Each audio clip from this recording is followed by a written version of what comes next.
Hey, my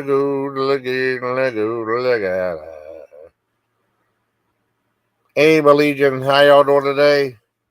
Started up a couple minutes early. I just waited a couple minutes to see if anyone's coming in. And I was supposed to do this last night, late last night. I was watching a remake.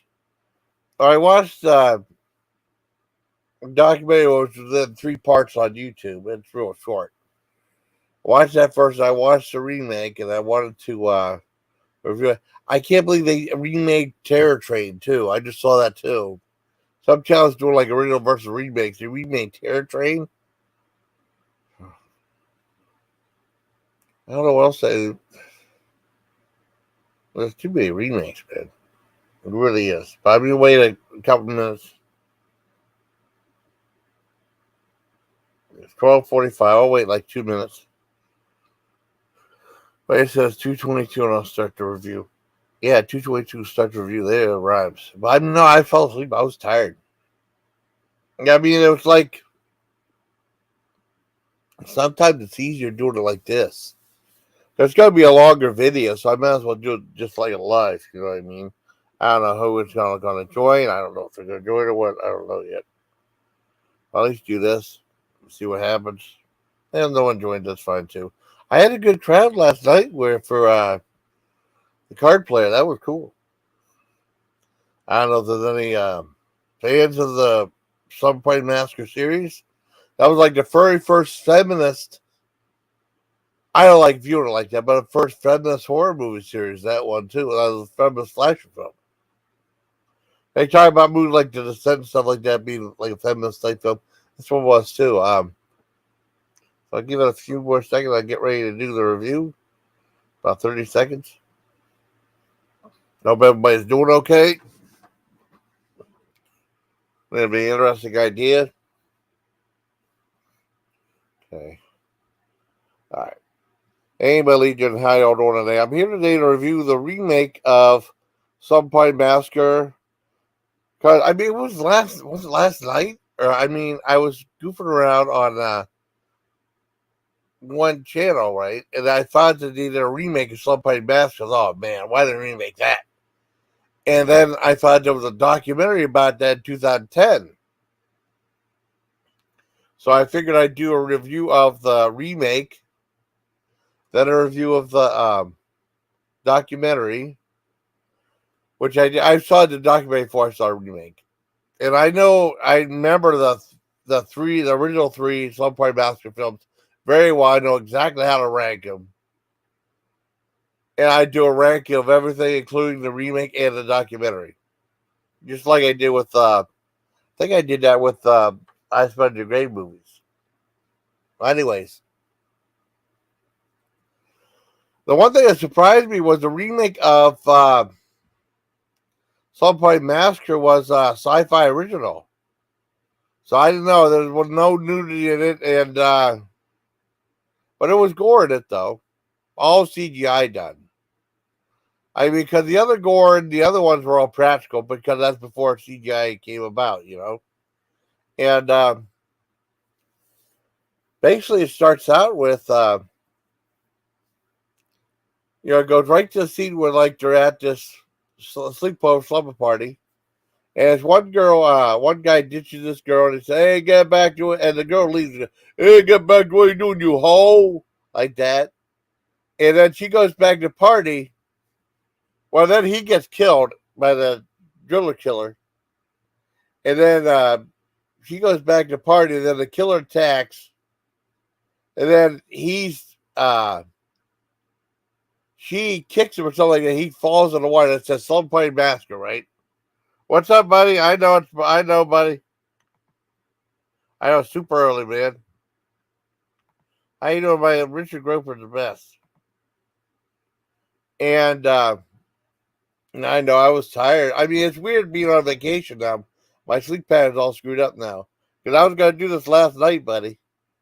And it's like, it was freaky, though. He gets kicked into the water, right? And then it goes like Los Angeles, like present day. Because this was in 93, right? And it turned out like she had a kid, and her kid's going to go out. Oh, you're welcome. Richard Graper's the best guy in the world, man. You want to come up? Or, I mean, if you want to, you can come up if you want. I'll say link. I mean, you don't have to, you don't want to. I mean, it's present day, right? And then her friends are going to go to, her daughter and her friends are going to go to a slumber party. Well, they're going to hang out in this cabin or something like that for a couple of days. And then she's like, oh, don't go, I'm so scared, so scared. I mean, I can understand that after being attacked and surviving a brutal murder from this driller killer guy. But our friends go, and then they said and they look like they're, like the other women in the other original three look like, I mean, they were like, look out here in their 20s, they're really hot. These look like they go to like 17 years old, and they were, you know what they do in this one. And I doubt they will order. Oh, you're welcome, buddy. I always feel guilty, though. I mean, I want to tell you, I always feel guilty not asking you out and come up. I don't want you to think I don't ever want you to come up. That's all. Oh, you're welcome, buddy. I just want to at least ask. Thanks for joining me, man. I get one of the heavy hitters in the community, Richard Graper, coming up. He's a good guy. He's a good friend of mine. And, well, I mean, they're going down this cabin, right? And all of a sudden, you see something rustling in the back. And there's this other kid that want to go, hey, we don't want you coming here at Square, man. And he said, I want to come anyways. And when they go down there, and then their car breaks down. They go to this, they go to the mechanic, and the guy's like, hey, man, I can't fix your car tonight. You have to wait till tomorrow. Like, oh, man, we're stuck here. I mean, what are we going to do? But, I mean, they had, two cabins to rent. So, okay, we'll rent a cabin here. And it was really, low-quality stuff. This lady said, I don't know if you want to rent a cabin here. It was really sketchy, something like out of Texas Chainsaw Massacre. And then they find out the driller killer's not dead. And then basically the driller killer's done a poor imitation of the guy from the original, who was way better. And basically this movie, and then they find the cabin across, there's a bunch of guys. And I don't know, it just spins its wheels. It's just kind of boring. I mean, there's some gore in it. There's a great scene wherever this girl opens up this car and a guy falls out and his eyes are drawn out and all the blood from his eyes go into their mouth. And so that was great. But for the most part, the movie's it's all right. I mean, it's like a pale imitation of the original. The original kicked ass. It had a ton of nudity from a lot of, it was awesome. This one, it was okay. And I thought they remade Terror Train, which is insane. I had to, maybe I was checked out. Maybe, I don't know. Because some of the remakes I know suck. I know there was a new a second remake of Black Christmas that sucked really bad. I know the Flatliner sequel sucked. I didn't see it, though. I stayed away. That looked too boring. But basically, the movie was only okay. Well, a little less than okay. It was only so-so. I mean, I didn't really care for any of the characters, anything like that. I mean, the acting was good. I mean, I think the production value was probably the best out of all. They probably spent probably $1 million budget, where the original was a $250,000 budget, right? But the sci-fi original, it was okay. It wasn't really a necessary remake, but I guess it's all right for what it was. I mean, I give it a 3.5 out of 10. Now, with that being said, I want to talk about the documentary, which is called Revisiting. No, what is it? No, Sleepless Nights, not the King Diamond song, but Sleepless Nights, Revisiting the Slumber Party Massacre movies. Hey, what's up? What's up, buddy? And it's revisiting the Slumber Party Massacre movies, right? Make sure. And it's revisit. Up. Okay. I want to see something real quick. Oh, no. Okay, quit the channel. It was like talking about original three Slumber Massacre movies. This probably was something off of DVD or something like that, but it was on IMDb as a documentary, right? Okay, okay.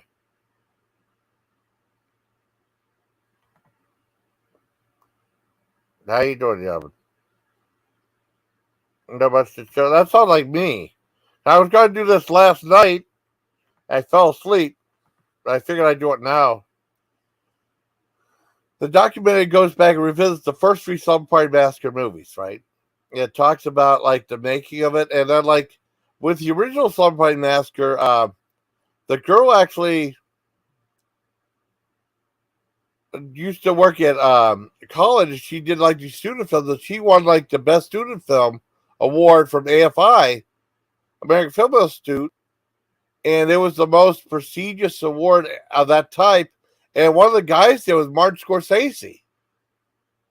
So she actually, the girl who would direct Slumber Massacre, won this award, and then Martin Scorsese had her work as assistant director for Taxi Driver, right?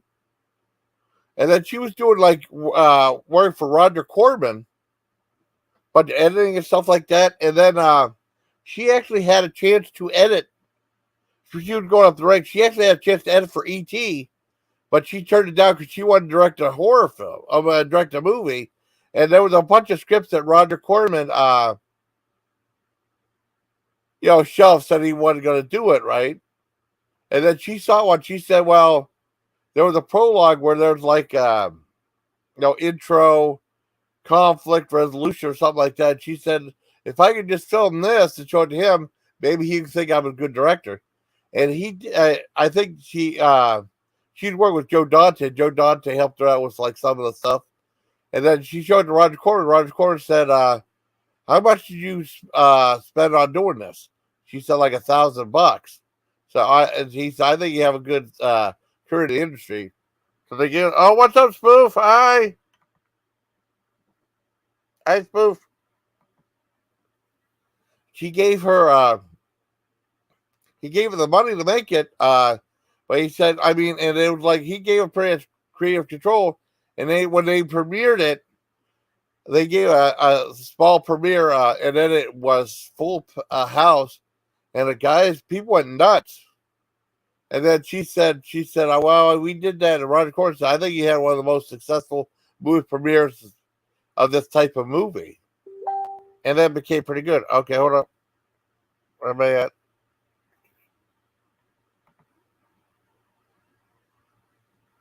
Okay, cool. Okay, cool.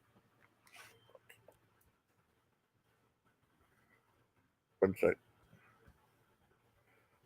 then that was that one. And then they talk about the second one. The second one's really strange.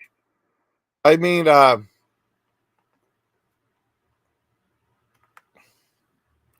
they basically have introspective of all three of the movies.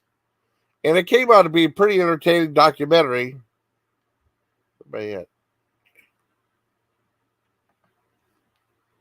was a pretty entertaining documentary, right? So I give that probably an 8 out of 10. Now, as far as ranking the series is concerned, definitely wait a second, where am I at? Definitely the worst of the four is the third one. I remember I didn't know, I thought it was just the first two. And then when I found out about the third one, I was really excited to see it, right? I think I read it in 95. And it was the longest of all of it. It was like 90 minutes, I think. And it sucked. It was really boring. I was so disappointed by it. I had my opinion about the first two, but boy, it really was awful. They did it like, let's see. Okay, I sent you a link. Okay, cool. What else happened? Oh shit, I forgot. I'm doing too much. I mean, it was, and then they had the documentary about the third one. The female, because they're all feminists. They're like a feminist type of horror film, and there's always a female directing it. and have I don't know a feminist perspective, I guess, but I mean this one just sucked. And then the girl, when they did the documentary, the girl said she wasn't too thrilled about doing a horror film, and she didn't seem too happy about the about even directing the whole thing. And then she didn't want to do nudity, and she said, "Well, if you want nudity, here you go." And she said, "You want blood? Here you go." And it was just like a very sloppily made movie. It was actually boring. I thought it'd be good, but it was boring. I was completely disappointed, but I was really jazzed to see it. And it was the one that was deliberately by Concord. All these were Roger Corman movies, but I mean, I know this is deliberately a Concord movie because he went from American International to New Line, no, not New Line, New World Pictures, and then he went to Concord. And then I don't know, it's New Horizons now or something. I can't remember. I don't know. I think it might be New Horizons now with Roger Corman working it. Um, I sent you a link, Spoof. Okay. And then, like I said, that's definitely dead last. Second, in third place is a remake. I mean, I think it has some neat ideas and stuff like that, but for the most part, it's only okay. Hey, okay.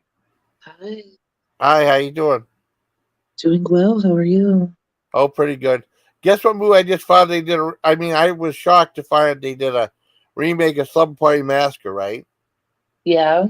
It was a sci-fi. It was only okay, but guess what they did? I found they just did a remake of. I don't know how when it came out. Which one? Terror Train. Terror Train. What was the original about? I, That was the one with Jamie Lee Curtis. They were on the train, and David Copperfield. okay, Yeah, David Copperfield was on there. But that's right. yeah, they did a remake of that. Like, why are they doing all the remakes for? Why couldn't they do like a sequel, like Terror Train H2O or something like that, or instead of just doing a remake? Yeah, because I mean that was a fun movie, but Yeah. it's not one that needs to be remade. Hmm. Like a lot of these movies don't need remakes. Yeah, I was shocked about Flatliners, so that played in the theaters. God, it was horrible. I had a feeling would be. I was like, I don't know, I don't want to see it, you know. And then they remade Herschel and Lewis as the Wizard of Gore, and that was awful with Christopher Glover, and that made a detective story. It was so boring. I love the original. I didn't like that one. I don't know if you've seen that one. Which one? The Wizard of Gore from. Can you hear me? Okay. Yeah, I can hear you. Can you hear me? Yeah. I just wanted to double check. The Wizard of Gore. That was Herschel and Lewis is one about Montag Magnificent, the magician, and Uh-huh. he would do all these gory effects on these women, like put one in a punch press with their stomach, and then like put like a sword down their throat, and like cut out their tongue and their guts and stuff like that. And then it would be just illusion. And then they die like that in real life, like 12 hours later. That was a Yeah, I good. haven't seen that one. Yeah, that was. I mean, well, it's real cheesy, but it's pretty gory though. And then, but this one was just. It was only the remake at some point was only okay. They had neat ideas in it, but I mean, yeah, that's why it's third place. But they did have the guitar from the second one. That was cool. Hey, I found this guitar. Remember the second one of some point massacre? They had like that guy had the guitar and they had a Yeah, drill bit on it. like that guitar with the like a drill on it or something. Yeah, yeah. That was my number two because I think when I first saw it, like I don't know if I like this. I saw it again. I just started to enjoy it after that. And it had Chris Bernard in it, and it had like that rock and roll guy in it, and he had like, and it was a musical though, which was really weird. But I guess they gave them free reign.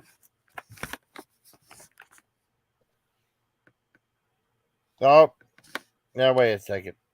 Hold on. I can get rid of this guy. I can care two shits about JKM Crave. Someone's trying to troll. I see that. Yeah, that guy's there. But And then how about this? With being blocked. I was trying to troll. I haven't had any problem with trolls in a while, but did this time. Yeah, Jake Kim Crave's an asshole. Well, anyways, I thought it was okay. It was an entertaining movie. And it had Chris Bernard on it. And the one thing is, on the documentary about it, Chris Bernard wasn't on there, so I thought maybe she was ashamed of the movie. And I guess like the girl who played her mother in the original was on Wings, because she remember she went on to be on Wings and stuff. And she said, "Hey, do you remember me?" And she didn't recognize her. So I played your mom in Slumber Massacre 2. And she's like, "Oh, guys, check it out. This was the girl who played my mom in Slumber Massacre 2." And she gave her a big hug, and everyone's clapping and stuff like that. So that's cool, because sometimes, like, you see these big actors are ashamed of the horror films they did. You know? Yeah, like that Texas Chainsaw Massacre. Yeah. That Matthew McConaughey, and who was the girl in it? Renee Zellweger. Yeah, she will not admit that she did that movie. Really? She Yeah, did, though. That's crazy. she's embarrassed that she did that movie. Well, I don't think she's doing anything now, so you know. Yeah, I don't. I barely remember the movie. I think I saw it twice. It was okay. I didn't hate it too much. yeah, it was kind of dumb, But it was but okay. Now, and then the first one is the original. Yeah. I'll keep going. I'm sorry. it was kind of dumb, but it was funny. Yeah. Like Matthew McConaughey had some like electronic leg. Yeah, that was kind of neat. Yeah. Yeah, I mean, I didn't mind it that much. I remember because I hated the second to last one the most, Leatherface. I know you hated the last one, but I mean, I think the second to last one was the worst, in my opinion. yeah, that Leatherface movie was stupid. That should have just been its own horror movie and not had the Chainsaw Massacre tied to it. Yeah, because it didn't make any sense because what happened? It made no sense because I mean that was nothing like Leatherface at all. Here we go. Oh my gosh, you're such a jerk. She ain't hot at all. Look. Wait a second. Hold on. I got a phone call.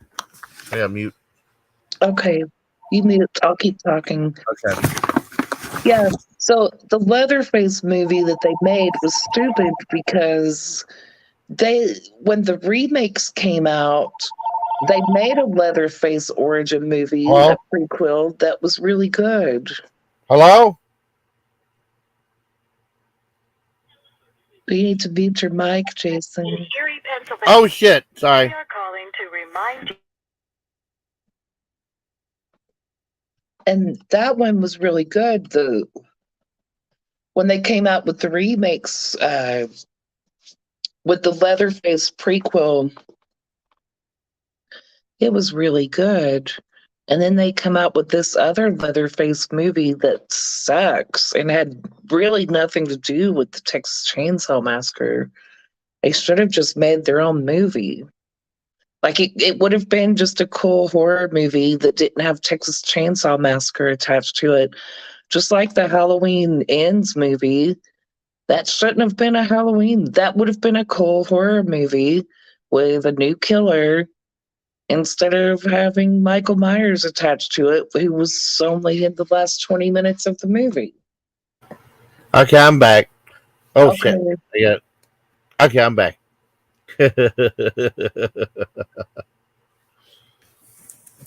Yeah, I figured I get some people want to start some crap. No, but that's what happens, Spoof. Yeah, can you hear me? Yeah, I can hear you. Okay, cool. Yeah, I forgot to mute because I was trying to get that guy off there, and then like I had the phone, and the phone call was just the VA hospital confirmed my appointment for Friday, so it's not bad. I'm going to get my checkup. Yeah. But no, I thought the best movie there was definitely the original Slumber Party Massacre. That was a lot of fun. I liked that movie. Yeah, and I'm not sure I saw the first one, but I did see the second one. Did you like the second one, or did you think it was too goofy? It was funny. Yeah, I thought it was funny. Joe Bob Briggs hosted it on his show on Shudder. yeah. So that's when I saw it, and it was funny. Yeah. Well, I saw that the guy that played that rock and roll killer was actually Jeff Connolly from or Jeff Conway from Taxi, because he was in the movie Grease. Um, And then he had like the same look at, but it was someone else. No, I don't think I really liked that much first time I saw it. That I really enjoyed it after I saw it the first time. And then they had that part where she was attacked by the chicken, which was funny. yeah, Yeah, that was hilarious. yeah, that was cool.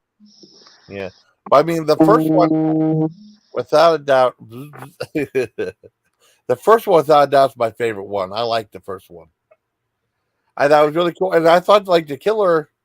Well, like I said, the girl who directed that movie, I guess she used to do like documentaries and stuff like that, and she got in college, and she got nominated for best student film in the '70s from AFI, who one of the judges was Martin Scorsese, and then he hired her to help her work on Taxi Driver, Mm-hmm.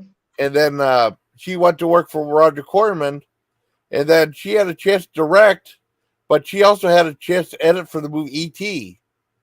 But she decided to direct her own movie, and it became a big hit. So that was cool. That is cool. Yeah. Yeah.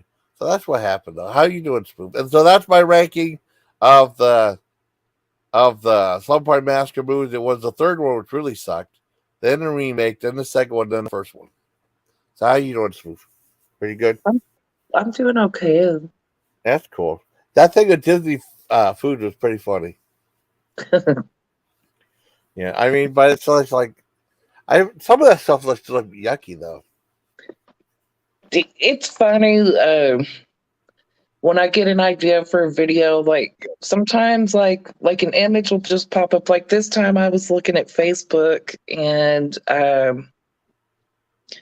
this picture popped up of this chocolate bar that was totally phallic and looked like a man's body part. And I was like, oh my gosh. So then I went to their Facebook page and they had all these pictures. I was like, I'm going to sit here and rename all this food and make a video on it. Now, for someone else like me, I get like a weird idea to do something like this because I was like, I wanted to play it on regular some point mouse because I forgot about him, and I saw they did a remake. And oh god, I gotta watch it.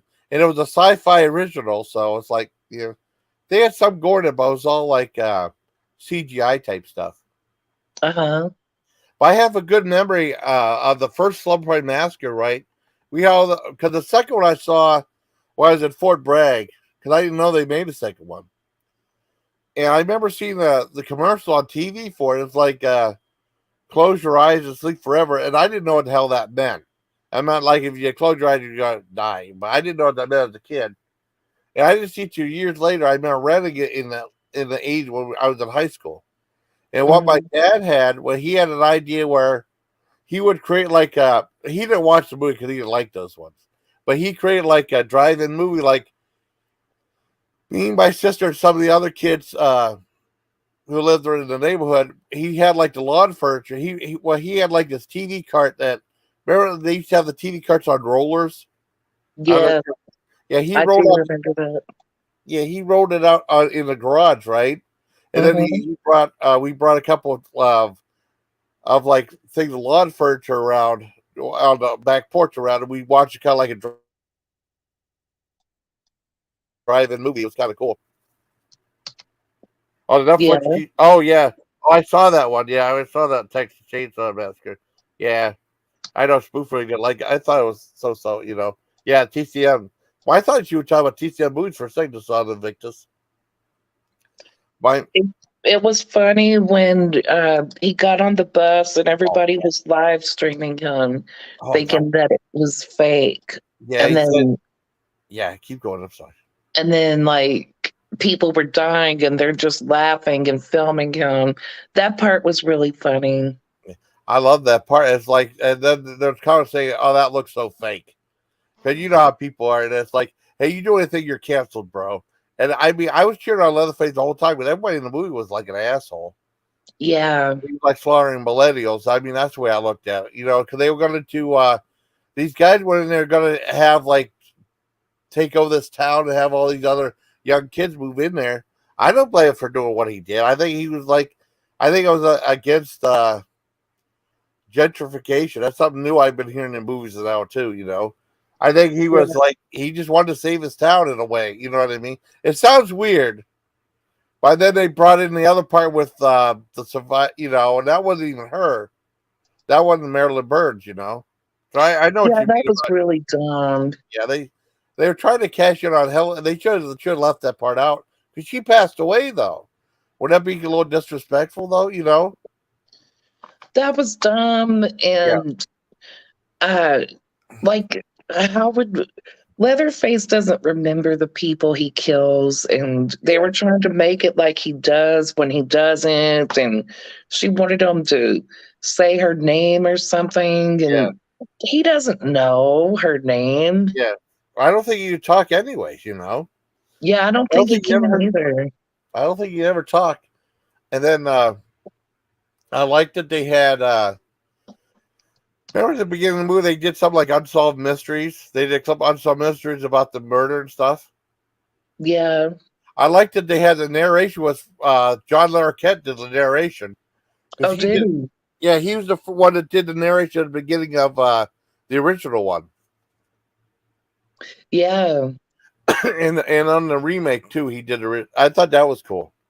Cause I that knew, is cool. cause I didn't know what the heck happened to John Larroquette. You don't hear about him anymore. You know. Yeah, he kind of disappeared after Night Court, right? Well, he did Night Court, and he was in movies like I think he had his own show called the John Larroquette Show, which I didn't care for. I think after that he kind of faded away. I don't know if that was during Night Court or not. I don't remember. He was in a couple of movies like Madhouse, Second Sight with the Balky was in that, which was really a stupid movie and stuff like that. But oh well. No, thanks for coming up. I haven't talked to you in a while. Oh, you know what my dad did? Well, I mean, well, he passed away when they were doing that drive-in thing. Well, What? this one kid was sitting in this one chair. My dad stuck up and scared the shit out of him. That was funny when we watched the movie. That was funny. That is funny. But that was a memory for Slumber Party Massacre. But I think the first one's the best one. And if you ever, I thought that the killer looked like Fuad Ramsey's from Blood Feast, the original Blood Feast. Uh-huh. What streaming network is the new Slumber Party on? It was on F Movies. I can Oh, send you a okay. link to it through email, I guess. It won't let me do it through Facebook. I know what F Movies is. Yeah. I've used it before. So I'm gonna have to go check it out. I thought that they took down their website. I Oh, used to watch movies on that all the time. yeah. Well, they also have it said Sci-Fi on Demand, so it might be on Sci-Fi on Demand too, being a Sci-Fi original. Because there's no like, I don't think there's much. I mean, they do have like CGI gore there. Like I said before you came on, was this guy had his eyes drilled out because they did that in the original, right? He fell in Uh-huh. a truck. He found this girl, and blood from his eyes got in the girl's mouth and stuff. But that was pretty cool, you know. Oh, did you like Terrifier 2 yet? Did you see it yet? I haven't watched it. Oh, because I know you like clowns and stuff. That's on F Movies too. Yeah, I need to go there for that one for sure. Yeah, It's being released on Halloween on Shutter. night. No, on Screenbox. Oh, really? Yeah, Well, and I don't have I don't Screenbox. have $3. Yeah, I never heard of that one. Me either. That's But weird. because I've been looking it up to see when it's going to be released for streaming, and they're releasing it on Screenbox on Halloween. Oh wow. I like how you put your face in the thing for the jigsaw. That's pretty cool. Yeah. Um, the phone doesn't recognize my StreamYard login, so I just select a new avatar. That's cool. I'm on my cell phone. Sometimes it's just weird how they do stuff like that. Because I wasn't planning on even doing this now. I was going to do this like 4 in the morning or 4:30. I fell asleep. I was like, hell with this. I'm going to bed. Because I'm on vacation now, so my sleep schedule's all screwed up. And then I was supposed to go live with Rita last night, and then something happened, and she wasn't able to. That's why it's kind of weird when you schedule. Well, she scheduled it on her channel, and then like you schedule someone and say, "Oh, I can't make it." People say, "Hey, when you guys supposed to go live?" I said, "Yeah, something came up," and Mm-hmm. because I did schedule it to like 4:30. Like hell, I'm too tired. Because I did. I reviewed the card player. I finally saw the card player on F Movies. I couldn't find it anywhere. Yeah, that wasn't bad. Is that a horror movie? Yeah, that's a Dario Argento's movie. I've been wanting to see it forever. Okay. That was from 2003. That was had like the mortician that was singing opera. He was dancing too. He was a little too animated. I just laughed at that part because it was like I think he'd probably get fired. He was like, "Will you calm down?" He was like he was like dancing like John Travolta or something like that, singing opera like really loud. Here's the body, la la la la la. It was really weird, but I kind of laughed at that part. That was only one scene though. Yeah, I really like the Italian horror movies. I Um, but I mean, one thing I really like about them, and this is going to be sound so silly, but yeah like the actresses they choose like these model looking women that look like go-go dancers, and yeah their clothes are just so pretty and yeah. cool. And I really like the 60s vibe to Oh the yeah, movies and the costumes and the way the women look in the movies. that's cool. Well, I mean Mhm. the female lead was well, she just dressed like like a detective, but she dressed like just like regular suits and stuff like that. She was very attractive. She was Sophia Roki or something like that. I can't remember her name. She was in some other movies. I thought she was very attractive, but I remember I got from Media Blasters. I don't know if you remember Media Blasters a long time ago. I don't know They, what that is. it's like a video company. They were the Okay. one that released a lot of like Fulci and stuff like on DVD and stuff. Besides Anchor Bay, Oh, cool.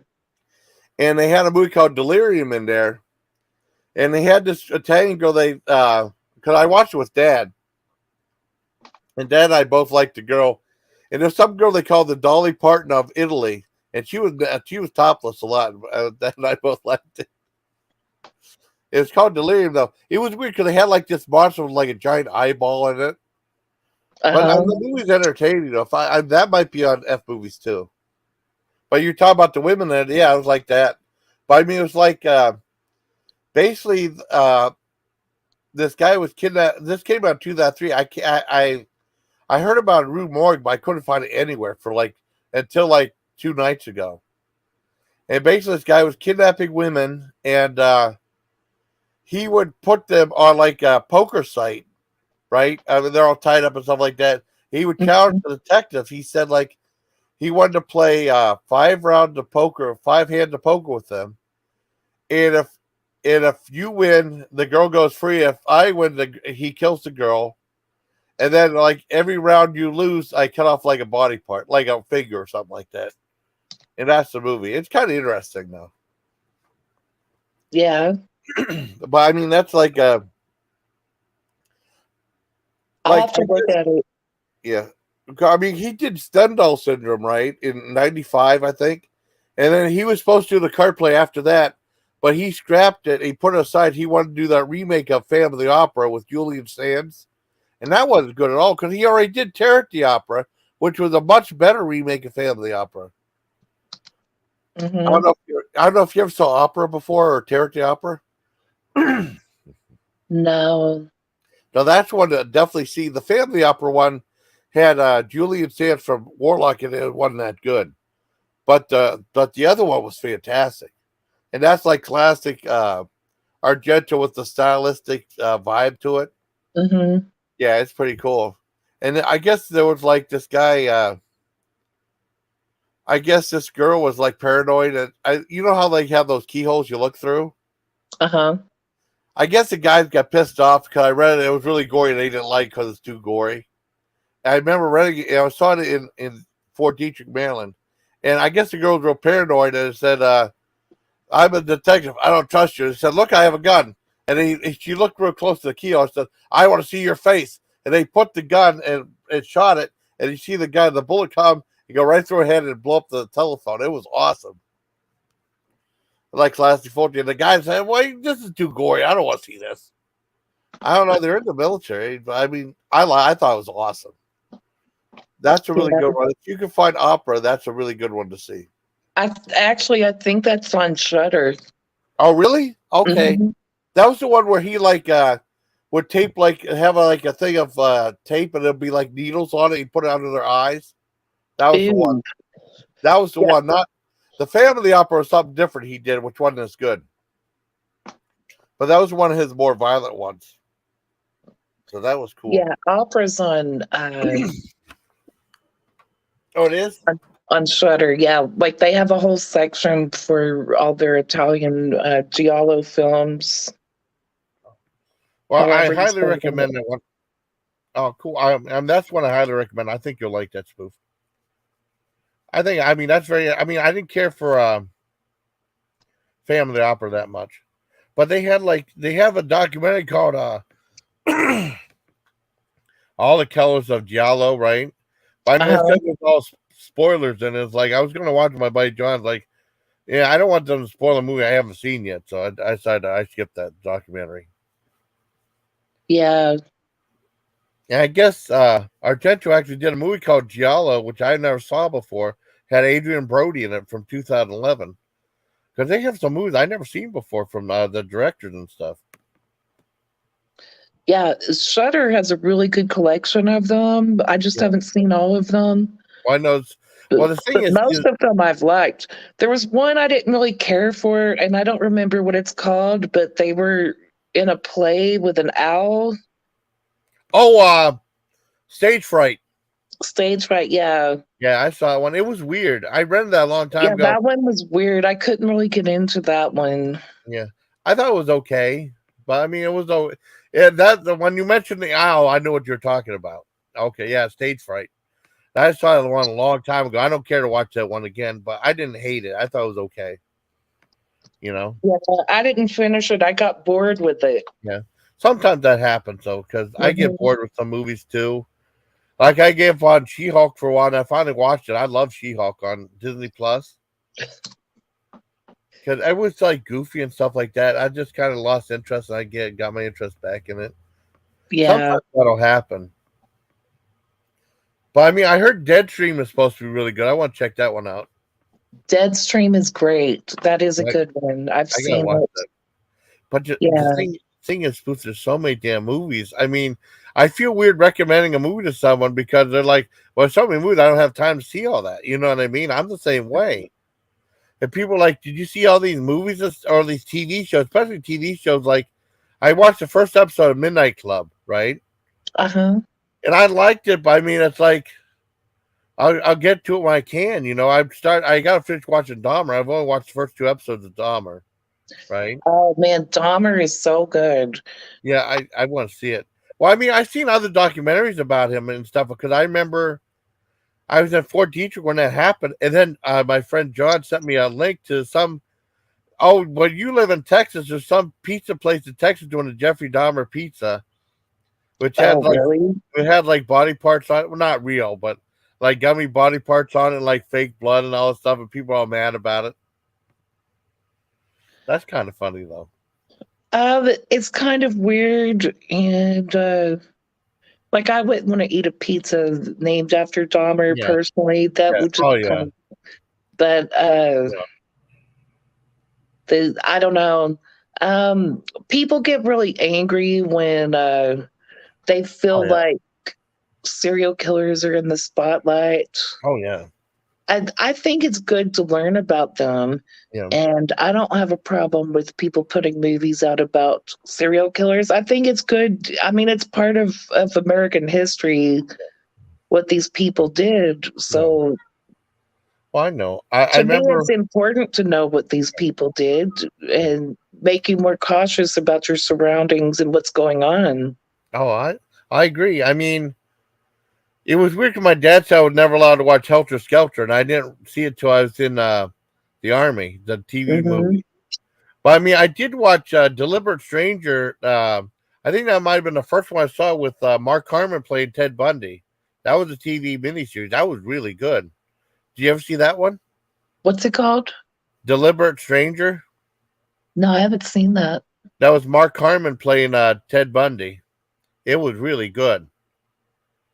And then I remember Jenny Jones. They used to have all the talk shows Jenny Jones was on. And I guess they were going to do, like, right after Dahmer happened, they were going to do a thing called The Secret Life of Jeffrey Dahmer. It was an independent. And they had a big thing about, like, saying it's too soon to do all that stuff. And the guy looked really like him on there. They had, like, the filmmakers on there and stuff like that. That's the very first time I've seen, like, people complain about that stuff. You know? Mm-hmm. And then there was another complaint. I'll tell you what's really good. It was on Chicago TV. I taped it because I had to work. It was like a miniseries. It was not locally shown, but it was in the Chicago TV. It was a 2-part miniseries with Mark Harmon. Mark Hamill from it was To Catch a Killer. It was Mark Hamill playing a detective and Brian Dennehy playing John Wayne Gacy. He was really scary in that. Because Brian Dennehy could be a good bad guy. Have you ever seen To Catch a Killer? No. I mean, I don't know. I mean, he was really scary in that, just like John Goodman scary. Because John Goodman can be a really scary bad guy too. Yeah. Like he was like that Cloverfield Lane. He was scary in that. Yeah, he was. That was such a good movie. He did such a good job with it. Yeah, I like that. And then like Brian Dennehy the same way. Because I mean, he's a good bad guy too. You know? He was in a movie that really made me mad. I think it was like he played the town bully in one TV movie. There was a true story about this guy who bullied the whole town, including the mayor and stuff like that. And it was, I can't remember what it was called though. And I think I saw it with my buddy in Fort Bragg, and then I remember seeing it again on one thing. My dad remember seeing it. It was really good. If I find it, it's a TV movie. It might be on YouTube maybe. But boy, it was really good. He was a good bad guy. Yeah. Just like Eddie Albert. You ever watch Green Acres? Yes. You remember the guy who played the good guy, Eddie Albert? He's a good bad guy too. I mean, he would really make you mad as a bad guy. Because people don't remember him as a bad guy too. He was great in that. Or in The Longest Yard, he was a good bad guy in that too. The original one. I didn't see that movie. Oh, it was good. But he was like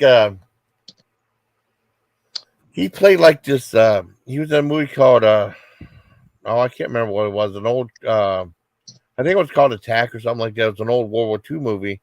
He played like this general colonel that was in charge but was losing his mind. And there was a part where one of his men were on the ground groveling and stuff like that. And he was laughing and stuff. And then someone punched him out and said, "That's what you get." And my dad laughed and said, "You're getting pissed off." I said, "Yeah." You ever get mad at a villain in a movie? Sometimes there's too much of an asshole. Let me think. Yeah, I can't think. I'm sure there's been times where movies just pissed me off because the villain's too much of an asshole, but not often. I mean, it's a horror movie, so the villain has to be an asshole. I mean, he's killing people and. Well, these are more dramas, not like horror movies. I understand the horror, but more in like dramas and stuff or action film. Like that Johnny Depp movie. I love Christopher Walken, but that Johnny Depp movie, Nick of Time, when he was trying to get him to kill that guy and he had his daughter hostage. And boy, he was an asshole. I was getting mad. And then his henchmen were terrorizing his daughter and stuff like that. That really made me mad in that one. That was a good movie. If you ever seen Nick of Time, and then there's like White Man's Guilt. I was kind of getting mad at what's happening to John Travolta. I was getting mad at that one. And then like that one, There Will Be Blood with that Western with I can't remember the actor. He was in one of the gangs in New York. I can't remember. He was in My Left Foot. I can't remember the guy's name. Poop. But he was a good. He would like he had his orphan son. He kept calling a bastard in a basket. He was an asshole. Okay, let me look Yeah. at his name. I know you'll know his name as soon as I see it. Let me look up. There Will Be Blood on IMDb. That's a good movie too. I mean, that was about that was that western about the guy drove for oil. Mm-hmm. Who is it? I mean, he's a great actor. Daniel Day-Lewis. Him. He pissed me off so much in that movie. He talked about cheating people, like with the oil drilling. He goes, "I drink your milkshake." You know what I mean? Mm-hmm. Yeah, that was really good. But it's just crazy though. I mean, you see all these people and like I don't know. Yeah, I can't think of any movies. It seems like there's something where I was mad and I can't remember what it was. Yeah, well, that's okay. I mean, there's whole. I mean, I see so many movies that I yeah, forget me the too. names of Oh, them. me too. Well, a lot Because of these movies, I'm usually I'm not 100% focused on the movie. yeah. But it seems like there was one recently that I saw where an animal was killed and it pissed me off and I was Mm, cussing at the killer. mm. But I can't remember. Was it Beast? Because that's the new one. I didn't see that one. The Lion. I saw Beast. That movie sucked. Oh, it sucked. Okay, I didn't know. I heard about it. It's I didn't know on if I it think sucked. it's on Peacock TV. Yeah. Oh, okay. Or is it on HBO Max? I I think think it's it's on on Peacock. Peacock. Yeah. I didn't see Yeah. it. I heard about it. So I saw it. It wasn't that good. And Really? I was cussing people out in that movie Oh, you were. because they were stupid. Okay. Okay. Okay. This All was right. my problem with the movie. Okay. Okay. Your dad and your two daughters are running from this lion that's stalking you. They run into this house and just leave the door wide open. That's Nobody basically. does that. You're running from a lion and you're just going to leave the door open so it's easier. Like, sure, maybe the lion can come and trample the door down, but that's going to be harder for them to do and gives Yeah. you time to get out. But you're Yeah. just going to leave the door wide open for the Yeah. lion to come in. That's Oh. what pissed me off about the movie. And they Oh, did it more than once, going into these buildings and oh leaving really? the door open. It's like, shut the door. What are you doing? That's funny. That No was my one. problem with that movie. It just Oh wasn't man. good. And I'm sorry, if you're running from an animal and you go Yeah. into a building, Yeah. everybody shuts the door. You don't Yeah. leave it open. Yeah. That's funny. But yeah, I know. I mean, 'cause I heard there's like logical errors in that movie. I never seen it though. Well, that's the errors right there. They Well, run into that's buildings crazy. and leave the doors open. That's crazy. And that what was it? That's wild. I can't believe that though. Yeah, I get. It's just I don't know. I saw Clerks 3. I thought Clerks 3 was really good. Oh, was it? I haven't Yeah, seen it. I yeah. saw it. I saw that it was made, and I was like, "Oh no! Why would they make a third one?" I think he wanted to make a trilogy, you know? Uh And huh. what it was like, I mean, I want no spoiler like that. I guess like the one guy had a heart attack, Randall, and then he thought like he should probably make a movie about his experiences, and that movie would be like the first Clerks, like shot in black and white. So Uh-huh. it's like what do you call it, a wraparound story or like oh no, it comes full circle, I guess. I guess he They wanted to do a showed it trilogy. in black and white. Oh, they no. I mean the parts where when they filmed the movie. Wait, so when they filmed the Clerks movie and Clerks 3, that was in black and white, but the other stuff was in color. Oh, okay. Because that would be kind of confusing though, because you wouldn't know which is which, you know. Yeah. Yeah. Like I really liked the original Clerks, and the second one I didn't really like that Yeah. much. Uh, That's why I was surprised there was a third one because I didn't think the second one was that popular with anybody. you know. But maybe I was wrong.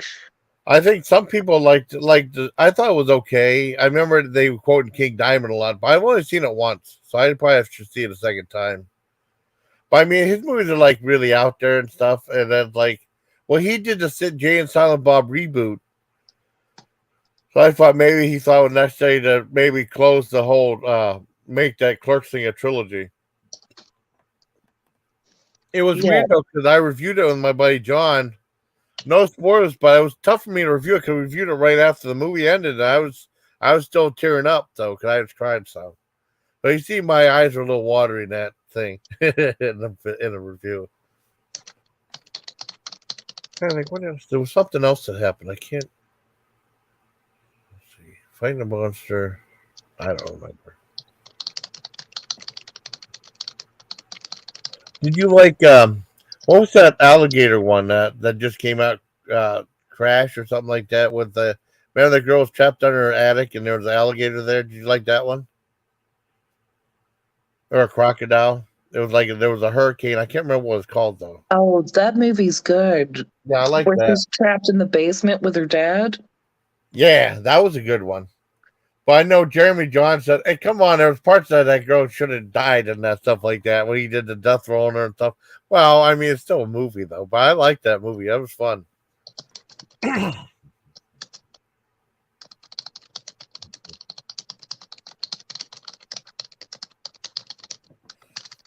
Trying to think what Yeah. else.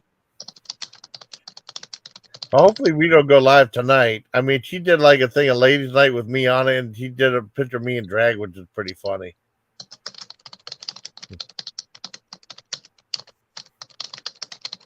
I'm just sending an email real quick. Oh, it's okay. That's fine. I gotta try to think what I was gonna say tell you about something. I can't remember. Oh, it don't matter. But there's just so many damn movies out there. I feel weird when I recommend a movie to someone.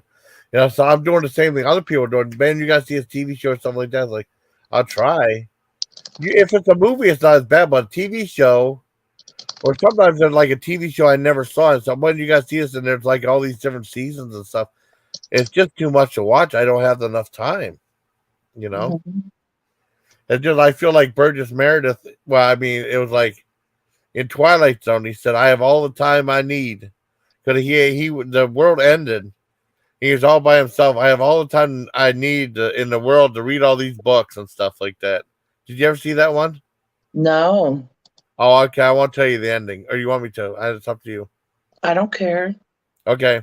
Well, he says, well, he's the last guy in the world to, you know, 'cause all the world, everyone else is dead, right? And there was a library there. He's like, oh man, I have all. He loved to read, right? I have all the time in the world to read all these great books. And guess what happened at the end of the show? He dies. No, he dropped his glasses and they broke them, so he couldn't read nothing. That sounds so bad. Oh my gosh. That was so bad. And what movie was that? That was in an episode of Twilight Zone, Oh, okay. the old Twilight black and white one. Yeah, I remember they had that one. They had the aliens, and like these aliens came down, and they said like they were going to help the human race out, and all these guys were so excited to go to their planet with them, and they had this Make book it called, put in a zoo. no, it wasn't that one. It was like they had a book called To Serve Man, and they thought it was a book to help mankind out. And then Mhm. whenever they went up, when they got all these people on their spaceship and they went up to their planet, they found the How to Serve Man was a cookbook.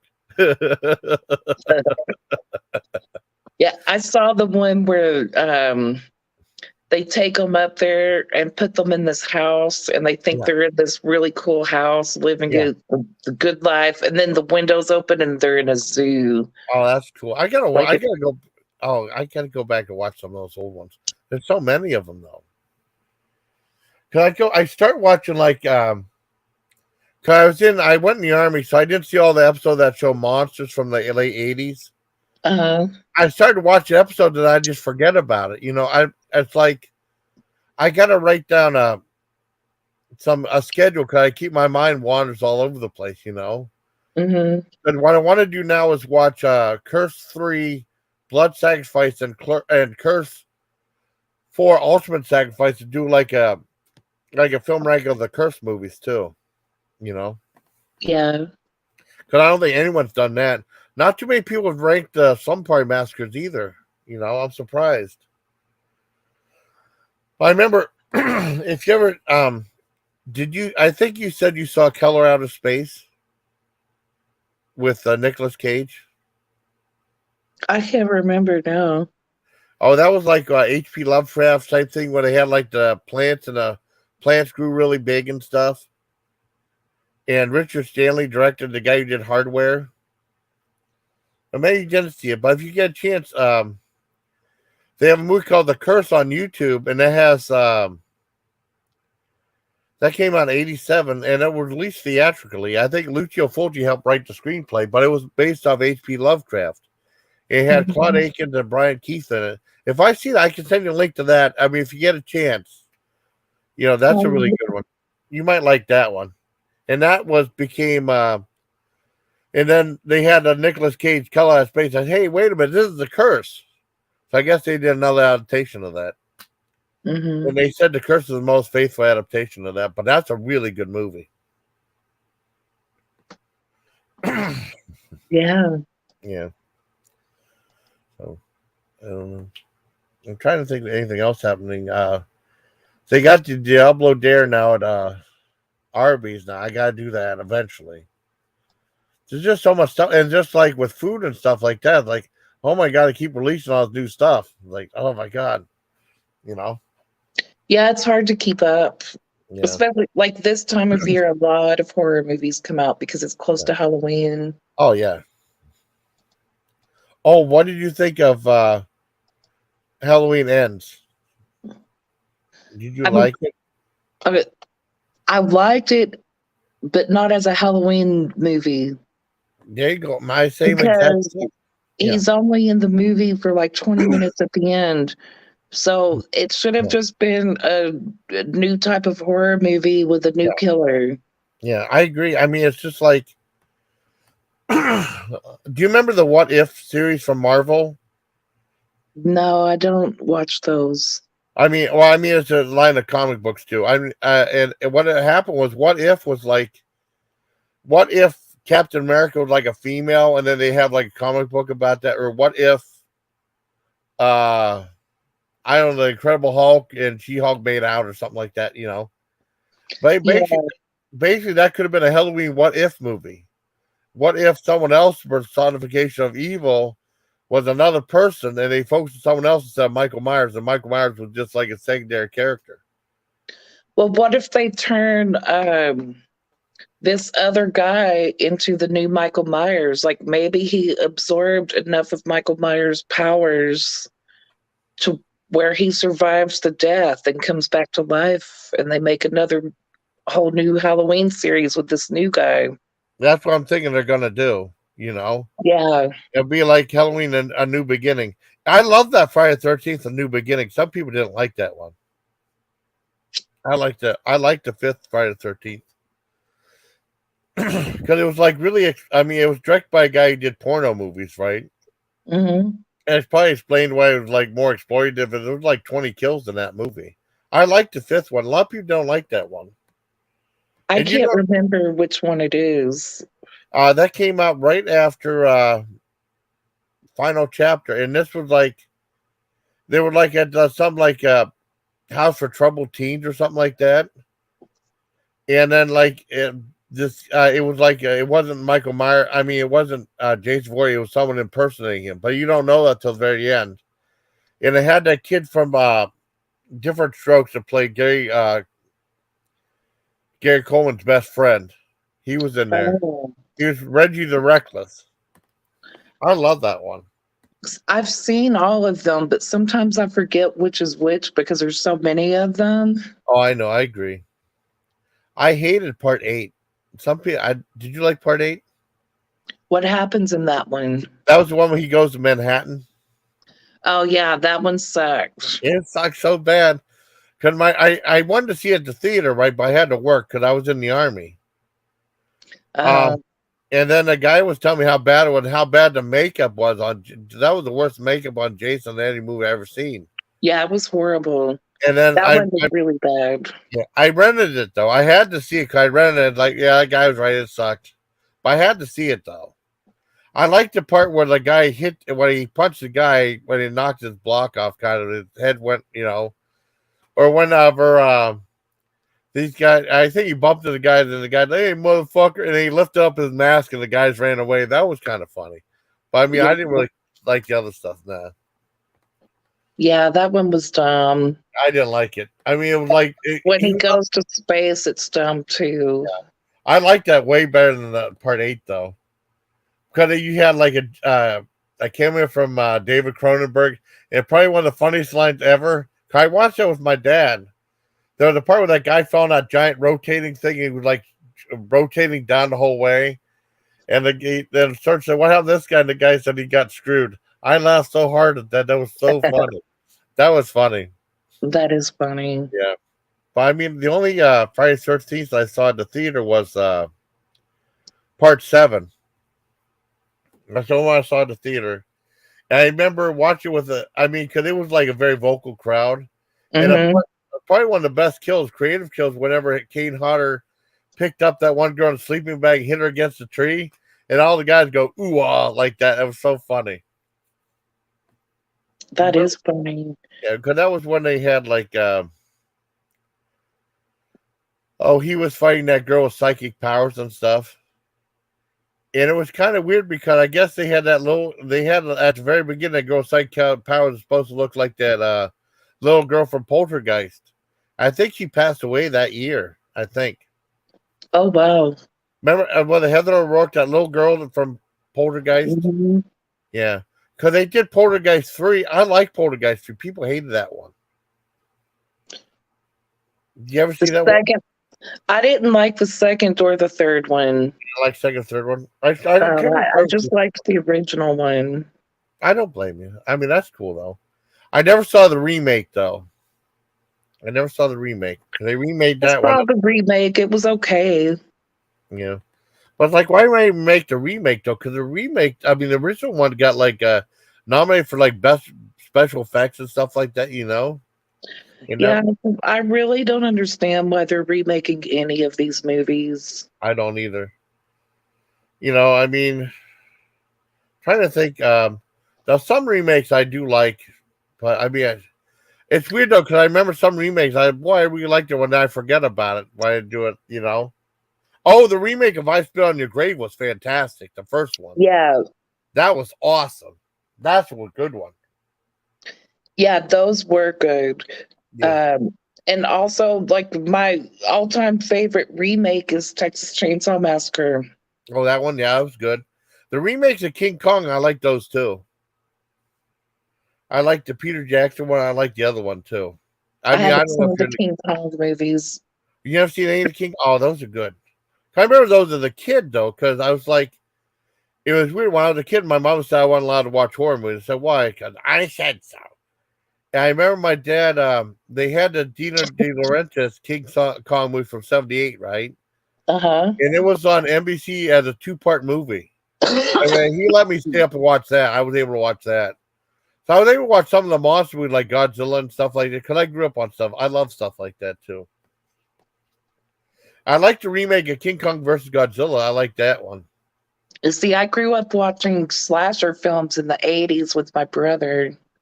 See, that's why I like slasher films so much. Oh, that's cool. See, I wasn't allowed to watch that stuff when I was born in 68, right? Uh-huh. I just wasn't allowed to watch horror movies and stuff. And then the slasher genre really didn't take off till Halloween, right? And I wasn't allowed to watch those movies until a few years later we had a VCR. And it was weird because my dad was against bloody movies. He didn't like gory movies and stuff like that. He said I wasn't allowed to watch Night of the Living Dead, Halloween, Texas Chainsaw Massacre, or Friday the 13th. He didn't have a problem with any of the sequels, and the Friday the 13th sequels are way worse than the original one. But I mean, what's that? Like, my parents never worried about it when I was a kid on what I was watching, which seems kind of odd because I saw, like, every Halloween, you saw the Halloween movies on regular TV, and I'd watch them. Maybe they didn't care because it was on regular TV, so everything's edited out. That's going to make it R-rated. especially back in the 80s. Yeah. And then, like, anytime there was a Friday the 13th, they would show a Friday the 13th on regular TV. And then on Saturday, there was always a channel that would show Saturday the 14th on TV. Oh, I So remember. I watched those all the time. But maybe my parents didn't care because everything's edited out since it's on regular TV. Yeah. Well, I mean, it was weird because I eventually started loosening up after like we got VCR because my dad was again watching gory movies, and then I said I'm going to rent Reanimator. I said okay, because he didn't know what the hell that was. That's way worse than anything else, you know. Yeah. But I mean, eventually I did watch all these movies and stuff like that, you know. But I mean, I so often I'd sneak out, and then my parents weren't too knew about a lot of the horror movies. Like, I mean, I grew up in the '70s, so I was a little different. And they had like I remember watching Kingdom of the Spiders on TV. And Mom didn't know that was on, so I watched that. I remember watching Grizzly on TV about the giant bear. Uh-huh. Yeah, those were like they're PG-rated movies, but they got rated with a lot of gore and stuff like that because it was before PG-13. Yeah. Because you show nudity, you show topless women in PG-rated movies back then. You know. Yeah. That was just a weird time, but I mean, I wasn't allowed to see. Well, that's how I found out about Siskel and Ebert. The very first Siskel and Ebert I saw, they did a movie called "The Female's Always the Victim" against all the slasher films and stuff. Do you ever see that episode? No. That was, I know people hate Siskel and Ebert because they hate a lot of the horror movies, right? But I mean, that's how I found out about a lot of movies because of them. Mm-hmm. And then they had the Dogs a Week, and there was always a slash film. Sometimes I'd go back and that'd be like, I gotta watch this movie, you know. But they did a thing about the female's always the victim. And then they said the very worst offender. Now, this is why I found they were full of crap, right? They said the worst offender, they said the movie they hated women the most was I Spit on Your Grave. And then I rented it. And it's like, oh, wait a minute. She's getting revenge on all the guys. How's that hateful to women? I mean, I know she got abused and stuff like that, but she got a revenge on everybody. Yeah, that's a really good revenge movie. And so is Last House on the Left. Yeah. Well, I mean, Roger Ebert loved Last House on the Left, right? But he thought I Spit on Your Grave, he said that was the worst movie ever made. But that's part of how the movie became popular, too. I mean, it's tough to watch. There's some scenes that are just really tough to watch, but it's a really good movie. Yeah, I know, but I mean, it was like they said that was, I mean, I was able to rent that because my parents didn't know. I rented it, or they probably would have said no. And then I remember watching with Dad on cable not a while back because things had changed, you know. Mm-hmm. But I remember that movie is like they said it was a hateful women. I watched it. Wait a second, they're the women stuff. I mean, she's a hero in the movie, though. You know, I mean, she gets abused, but she gets back on everybody. Right. And then I found out a thing, of urban legend. You remember I saw the documentary about the movie because it came out in '78 as Day of the Woman, right? And the guy released as Day of the Woman, and it flopped really bad. And he was trying to get a different distributor for the movie, and he was like going for like 2 years. And he went to Florida because this guy named Jerry Gross wanted to watch it, and he's like a famous horror movie distributor, right? Yeah. And he said, "Well, let me give it a look, and then you have to give me creative control about what I want to call it and how it's going to be released and stuff." It's okay. So he released it as I Spit on Your Grave as a horror film. Mm-hmm. And those guys said, this isn't a horror movie. It's like he said it was like a drama, you know. And then I found out the girl on the cover, because it was longly suspected it was Demi Moore who posed for that photo on the cover, and they found it really was her. Yeah. Yeah. Because she was married to Charles Band. I didn't know that. And then that's why what's that? I didn't know that either.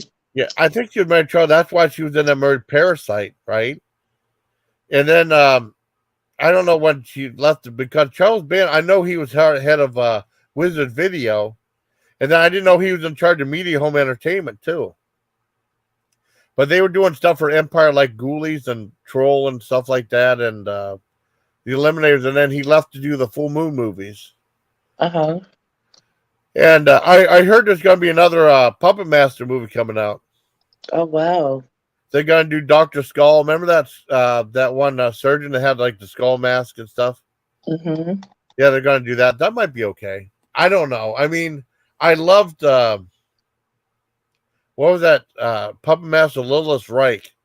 Did you ever see that one? No. Now that was like a bigger budgeted one, and it was weird. They had like this oil pump.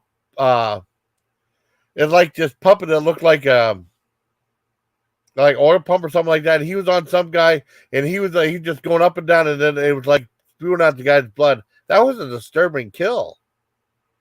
This was a really bloody one, and I saw that Oopsie Daisy, the first one. I didn't see the second one yet. You said those were good. Yeah. I saw the first one. I didn't see the second one yet, though. I got to see the second one. Yeah, I can't remember if I saw the second one. There was two of them. I remember. I just thought it was funny because they did like a thing like she was putting it together like it was like one of those like building like an automobile or something like that. I thought that was clever. I like that. Mm-hmm. That was a fun movie. Yeah, Oopsie Daisy was good. It's funny. And that lady's like a YouTube character. Yeah, that's what it was. You do that. I like that too. Because they're doing more like YouTube stuff. Oh, one of the girls in that Slumber Massacre Remake said they're fans of these crime podcasts. So I like it's coming for it's bringing out stuff like YouTube's and those like true crime things and stuff like that, So they're bringing that up full circle too. Yeah. But it was okay. I mean, it was all right. Yeah, I mean, but it wasn't as good as the original. And I love the original Slumber Party Massacre. And those were short though. They were only like 75 minutes and stuff. I'm trying to think when anything else is going on.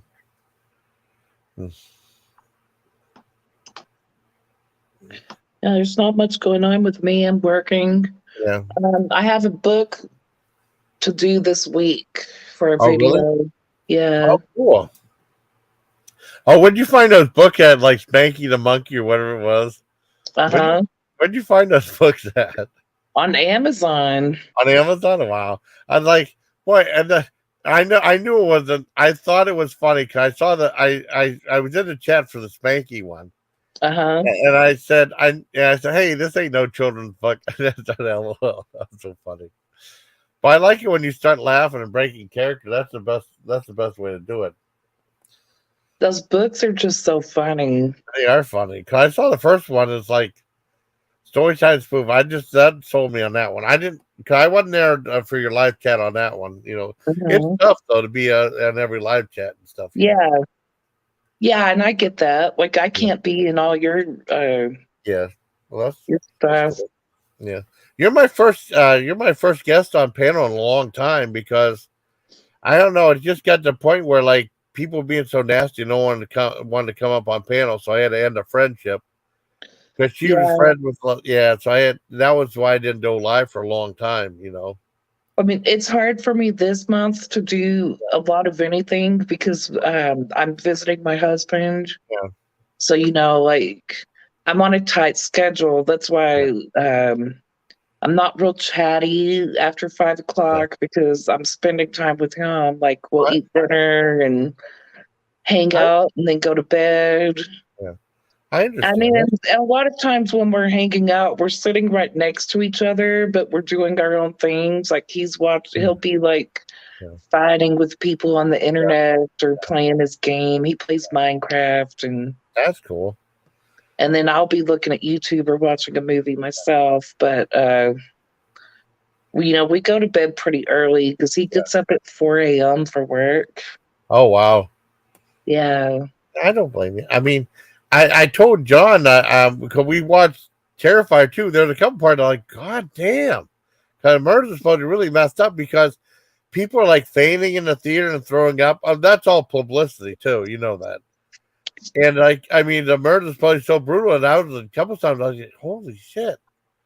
But I mean, he was always funny sometimes, and then the part when he wasn't funny. Art the Clown, before he was gonna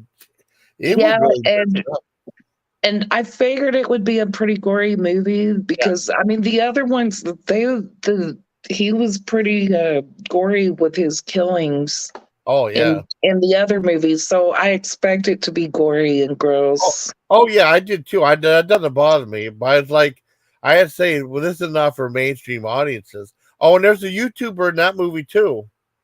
In the second one, they had like the one kid Elliot. He's Uh, Elliot from Little Punk People, and he's a YouTube channel where he interviewed people like George Corpse Grinder Fisher and like Phil Anselmo. It's like a heavy metal punk, and he interviewed like famous people like Danzig and stuff like that. He didn't ask Danzig why he made such a lousy movie. That Veronica was horrible. I don't know if you've seen that one. It's really bad. You ever seen it?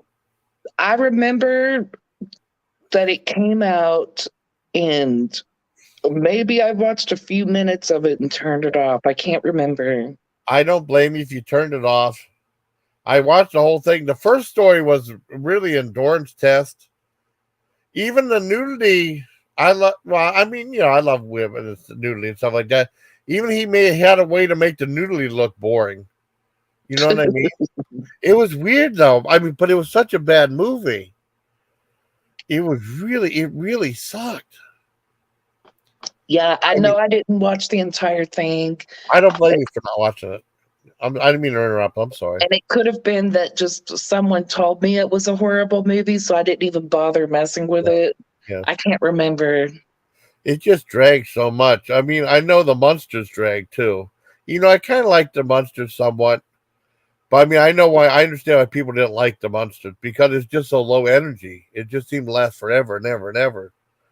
I didn't watch it. Oh, well, I mean, Hocus Pocus 2, I saw that, and that was almost 2 minutes shorter than the Munsters, right? And that had a lot of like energy into it. It drove the movie along.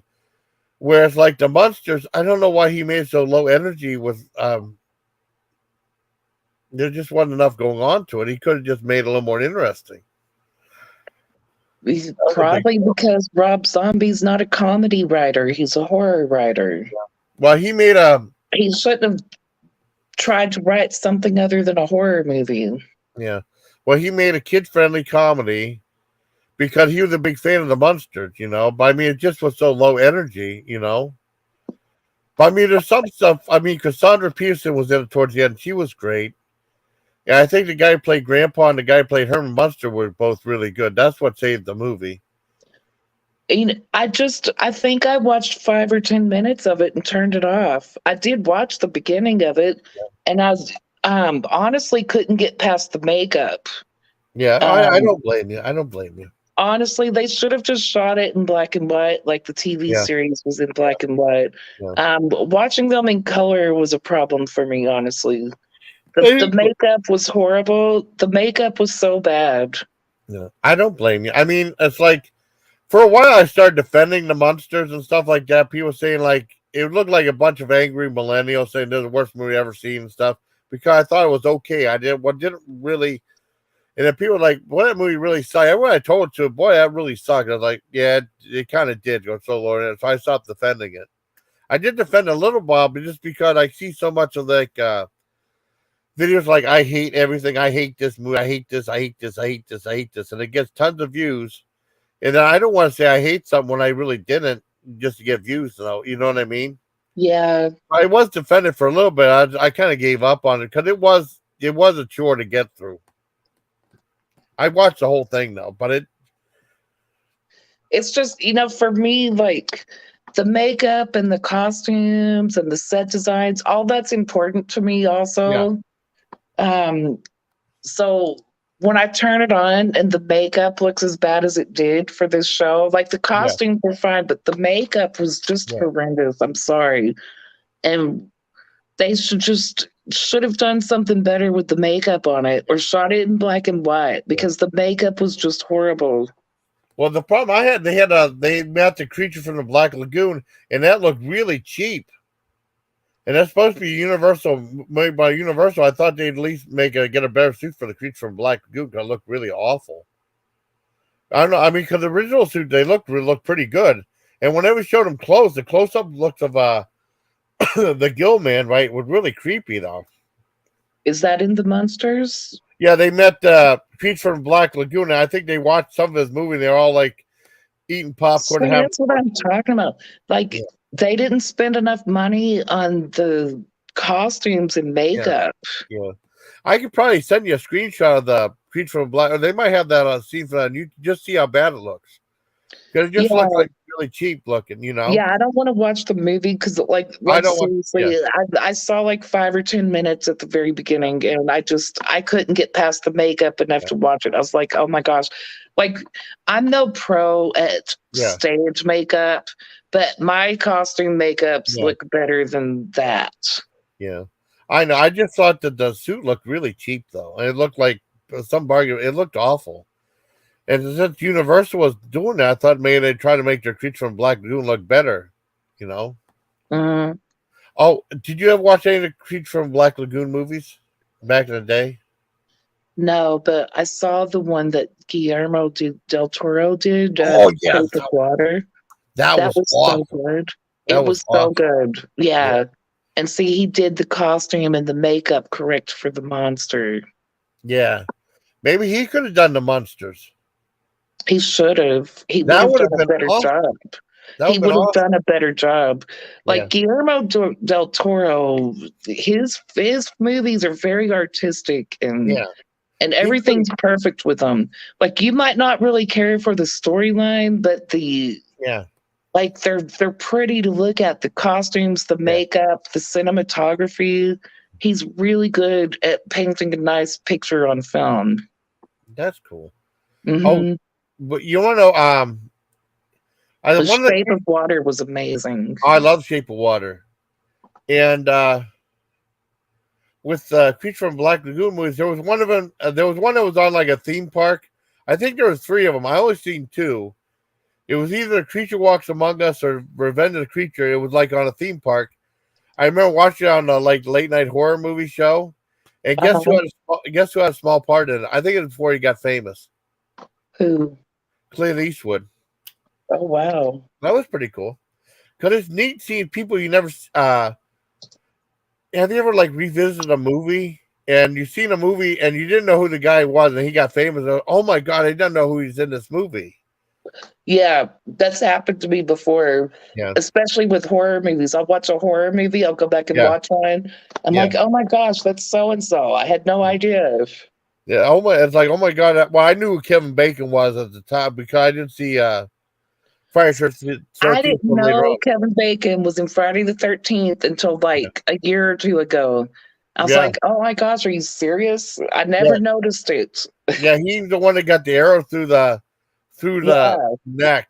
And that was actually pretty. That was a gross effect though. The way he showed like the Hmm. skin popping like that. Yeah, it comes out from the underneath the bed.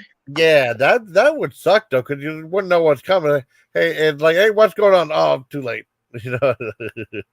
I never But, knew that was Kevin Bacon. And then yeah, I watched some documentary. yeah. I think it was Eli Roth's History of Horror, Oh, maybe. really? Oh, cool. I don't think And I've seen that one. I saw like the giant, like 2.5 hour Friday the 13th documentary. I think I didn't see. I didn't know he did a history of horror. That's cool. I think he did on the Friday the 13th. I don't Oh, cool. remember, but it was on some documentary. I was like, oh my gosh, I knew that was Kevin Bacon. Oh, wow, that's cool. Cause I mean, I've done that like in regular movies too. Cause I remember a long time ago, before I saw Star Wars, right? We didn't see it right away. There was a movie that starred Mark Hamill, who played Luke Skywalker, called Corvette Summer. I saw on TV a long time ago. Hmm. And then I saw it like in 2012, 2013 on Turner Classic Movies. And then, oh my God, Annie Potts from Designing Women was in there too. That's before she was famous. So that was cool. And that was a good Yeah, movie too. yeah, it's crazy to go back and watch those movies and realize who's in them that you Yeah. wouldn't have known back then because they weren't that big of actors back then. Yeah. Well, you know what the biggest one was? Because I remember my dad called me out. 'Cause I remember seeing Rocky 3 when it came out in theaters, and there was a thing in the very beginning where did a pro wrestling gig, and this guy came out of Thunder Lips. And I never saw it till like years later. My dad called me out. That was Hulk Hogan. I never knew who he was until he got famous. Oh Oh my God, no. Hulk Hogan Carpenter was in that, you know. Uh-huh. Because I know before he was famous, he was in UWA, United Wrestling Alliance, right? And that was Yeah. headed by Vern Gagne. And Vern Gagne said, "You're not allowed to be in that movie." Because Festival wanted to be in the movie. He said, "Hell, I'm leaving to do that movie." And then he ended up leaving that, going to WWE, because I think he was pissed off at him, Vern Gagne, right? Because Uh-huh. I know Vince McMahon told Roddy Piper, "I don't want you to be in that movie, that John Carpenter movie, They Live." And then he said, "I'm doing it." And then I think he was blacklisted from WWE for a while. Because that was his biggest movie, though. You know what I mean? That would be a big mistake. Yeah. I love They Yeah. Live. That's one of my favorite movies, is They Live. Yeah, it's a good movie. And I know people are complaining about the fight scene last too long, but that fight scene was awesome. I thought it was great. And I think I like Roddy Piper's one of my favorite wrestlers. I like him as an actor too. I mean, I remember that part. I think he was that Brian Day was gonna hit him. I think hit him with a crowbar. And he smashed his car window, and then Roddy Piper started laughing. Oh wait, I'm sorry. Then he got fighting more. That was awesome. I love that movie. Yeah. And it was weird because when I was in Germany, there wasn't a lot of hoopla behind a lot of movies. I remember there was a movie theater right in the PX, which was awesome because there wouldn't be any other movie theater around ever, you know, in Germany, because I lived in the middle of the country. And I went to see They Live, and there was a whole bunch of people there. I had no idea what it was going to be about. I saw John Carpenter. I was a big Roddy Piper fan, and I was blown away by it. I had so much fun watching that. That's cool. Because sometimes it's fun watching a movie like not knowing anything about it, you know. Mm-hmm. So I remember the very first, whenever John and I started hanging out, the very first movie we saw was The Witch, right? Uh-huh. And I thought The Witch was PG-13. I didn't know it was R-rated. I watched it. I was like, oh my God, they're getting away with so much stuff. So that made a movie more effective for me. Uh-huh. But I know people hated The Witch, but I liked The Witch. I don't know if you liked it or not. Okay. Yeah. It was kind of boring, but I've gone back and watched it a second time, and I did like it better the second time I watched it. I know it was weird for me. I looked like it was like a home movie type thing, like back when it existed, or like it could be like a play. They could make a theatrical play of that movie, you know. Yeah. I know what you're saying. A lot of people hated that movie. Then there's people that love the movie, you know. Yeah, and sometimes on those movies, I just need to watch it more than once before I form an opinion. And that was one of those. Like, I kind of just got bored with it I saw it at the movie theater with my husband. Yeah. And we were at one of those movie taverns where you eat and have drinks and stuff. There's a movie tavern? Uh-huh. What's that? Is that? A movie tavern is a movie theater where you can order food and alcohol while you watch the movie. Oh, that's awesome. I've never been to one of those. That's cool. Yeah. That'd be awesome. Sometimes I used to go to them all the time. Oh man, that's cool as hell. I've been to theater in a long time because they kind of ruin the experience. But I mean, you know, that's great though. That's cool as hell. Yeah, you can order food and alcohol, and it's a nice way to watch the movie. That's how most of the movies I would watch, I would see at the movie tavern. Oh, that's cool. That one, that's cool as hell though. I wish we had something like that. Well, I mean, the Erie Movie House kind of like that because the guy who owned the place, he invited me and John down a couple times. Then COVID hit, so we didn't go. Well, no, that was during COVID. But he invited me down to pick out a movie as a special guest, right? And he would get us pizza and stuff like that. I remember watching Silent Scream, because I haven't seen that forever, back in '79. I think it's on Shudder now. I think. The one with Avery Schreiber and Yvonne DiCarlo and stuff. That's a great slasher film, right? Mm-hmm. And then we watched episode of that show with Bob and David. That's where they had like the video games and stuff. And then he invited us down a second time. And we watched that Peter Sellers comedy, The Party, which was really funny. Yeah. That was funny. Oh, and that the review of Terrifier 2, I said it made the sadness look sad. Because I thought it was gorier than the sadness, you know? Man, if it's gorier than the sadness, that's pretty gory because Yeah, it that is. movie. I know, I know, I know. What? It, it's really messed up. There was part of like, God damn. I And was here visiting him when I watched yeah, it, and I just kept saying, "Ooh, gross" yeah, at the screen, and he yeah. looked at me like, "Shut up! Just turn it off if it's that gross." He didn't I, understand why I kept watching it, but sat there saying, yeah, "Ooh, gross!" Like I just kept going on and on, "Gross, I know. gross." Well, Ooh. wait till you see this one. Wait till you see this one. It's far worse. And then I mean, what else happened?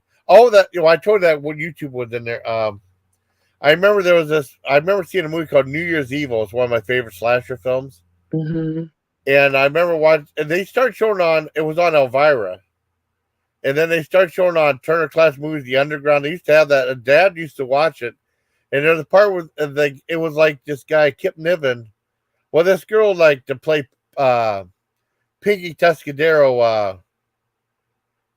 Ross Kelly hosted this punk rock New Year's Eve special, right?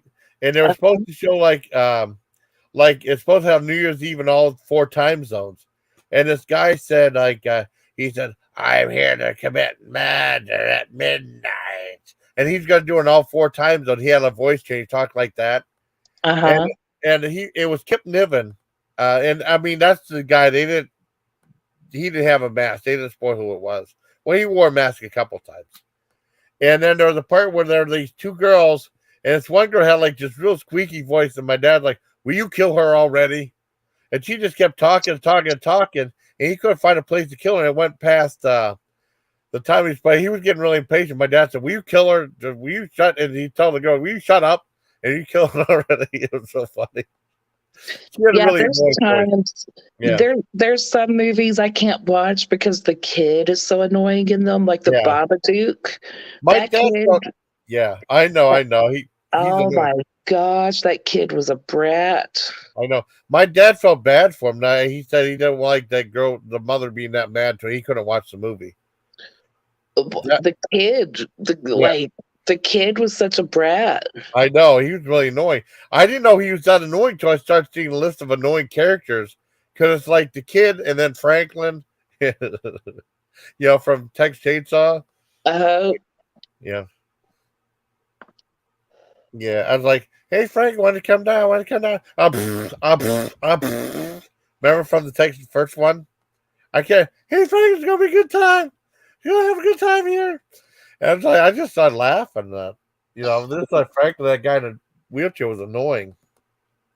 oh yes. Yes. Oh, Yeah, that's yeah, what I that's thought. another person. Yeah, like you can't wait for him to die because he sucks so bad. Yeah, that's why I was annoying. "Hey, Frank, when you come down, it's going to be a good time. It's going to be good time." And, Mary did that scene in the movie. Yeah. Yeah, that was funny. And then I watched. It was weird because I think this. I don't know if this was before I had a DVD player or something like that. They had some IFC. They have like audio commentary. They play like audio commentary for a movie, Yep. and they had one for Texas Chainsaw Massacre. And I remember taping it. And Toby Hooper wanted to make a PG rated movie. He was shocked that it got an R rating. He wanted to make a PG rated movie. Yeah, like there's not even any blood in the movie So until well, yeah, there's one scene, right, with blood, or is there yeah. not any at all? There's a little bit like when the chainsaw falls down, there's like a little bit of blood there, Hmm. and there was some blood splatter whenever he chainsaws Franklin. You see a little bit, but I mean I think it's more like thematical or like it's psychological. You never see the girl put on that meat hook, but I think just the intensity of it is what gave it an R rating. Yeah, yeah, because it wasn't gory or anything. Hey, what's Hey, up, Belgium? Hi. hi, Swishy Pants. No, that's Swishy. Hey, Swishy. Is that I didn't know that Belgium was. I just thought it was, but I wasn't sure. Okay, cool. Hey, what's up, buddy? Happy Halloween to you too.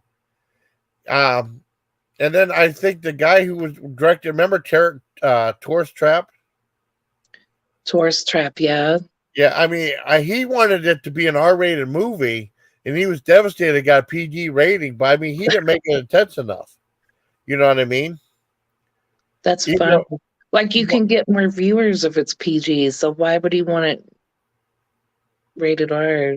I don't know why he wanted rated R at the time, but there was a scene with Chuck Connors whenever he put plaster Paris over this guy's face till he suffocated. That was kind of disturbing. That was a disturbing kill, but he didn't make it gory enough to be an R-rated movie. Yeah. Because I did a review of that. Because I'm friends with Steffel Opal, who once was married to Phil Anselmo from Pantera. Mm-hmm. And I remember doing reviews of the movie The Pit, and also what the hell was the other one? Oh, what are the other one? The Pit, and also Tourist Trap. And she said that was her and Phil's favorite movies, those two movies. They're still married and stuff. No, but she's cool. I wonder what happened to Steffel Opal. I'd love to have her on a panel and stuff like that, but I don't know. She kind of disappeared, or she'll do a live stream and then all of a sudden she'll delete it. It's like, damn, I didn't even have a chance to get on there. But I mean, I haven't seen her forever though. Who? Steffel Opal. I don't know who that is. Oh, she was married to Phil Anselmo a long time ago. She's pretty hot. And then she was in like the Necrophagia video of Embalmed Yet I Breathe. She was the one that was huffing paint. And then she was in the Manson family video that the movie that Jim Van Beber directed. And she was in a couple other things, but she like does movies that she was like they did Necrophagia did like a tribute to the Cannibal Holocaust, right? And she's in there playing keyboard and stuff like that. I can send you the video for that and you can see who she is. But I mean, she's not on YouTube that much anymore. It's a shame. Maybe the trolls got to her or something like that. Or she would do her own music and stuff like that. I don't know. That's what's going on. So, Belgab, how is your Florida Keys show? I did research on it to see, and they actually have certain days where they dress up in themes. So, like, yeah, you're talking. Last night was Tutu Tuesday, so that's why everyone was in tutus, even men. Yeah, that's cool. Because I know Samara said you did a live. I did a live? No, Samara said that Swishy did a live, and I was like, boy, I wish I would have known. I didn't know I didn't know he was still doing lives and stuff. Wow. I don't see his comment on yeah, we're doing them all. That's cool. I didn't know you're still doing lives because Samara said you were doing a live with her. She was on panel. And then when I did my live about the card player, I didn't know you're still doing lives, buddy. I got to go back and check them out. That's cool. Yeah, that would be a fun live stream to watch because I think they're critiquing all the people walking down this Duval Street in Florida. Oh, really? Wow. That would be so fun to watch. Because they wouldn't do anything like that around here. They wouldn't do anything like that around here. Yeah. Does cover. Okay, that's cool. See, I didn't know. Awesome. Yeah, I'd like to go and watch that. I don't have a link to his channel, though. Yeah. I'm looking on YouTube. I don't see your comments on YouTube. I know I didn't block you. That's weird. Oh, wait. Okay, wait. I see it. It's hit it. Oh, they hit it. Damn you, YouTube. Okay, now I can go. Now I can go to the channel. Okay, let me find your channel. Why don't you get your own channel? Like I do that thing with Samara. Then Phil did Phil doesn't understand. Wait, okay. Yes, send me the link. Okay, I can send you a link. Cool. I know.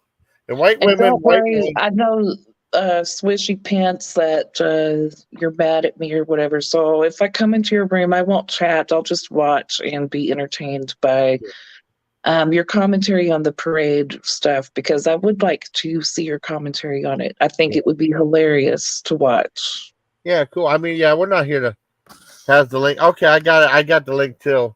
The music, have drinks, and laugh. And that's cool.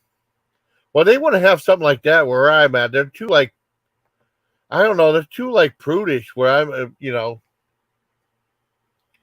I forgot what the other days were, but I noticed like yesterday was Tutu Tuesdays, so that's why they were all in tutus. Oh, And every cool. day it's a different theme. Oh man, no! When they did the tutu, no, they could have had the Toxic Avenger there. Trauma could have brought that would have been great. Oh, and they're remaking the Toxic Avenger too.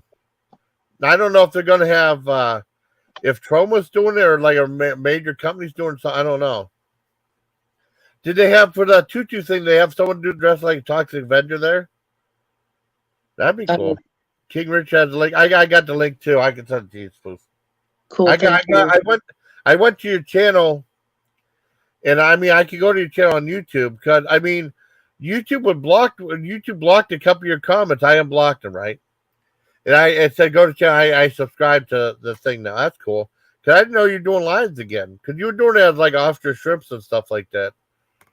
Yeah, they're like So I can send you a link to that too. Yes, please. Okay. I'll be good, Swishy, I promise. Yeah. Well, no drama, no fighting here. That's cool. Thank you for joining me, Spoo. I'm gonna go and get some food. I'm starving. I'm Sounds starving. good. I'm starving like starving Marvin. You Remember should that definitely starving eat Marvin on something. South Park? Yeah. Yeah. Well, I remember. I didn't know Sally Struthers got so. I mean, I'm not fat shamed, but I didn't know she got so heavy in those commercials.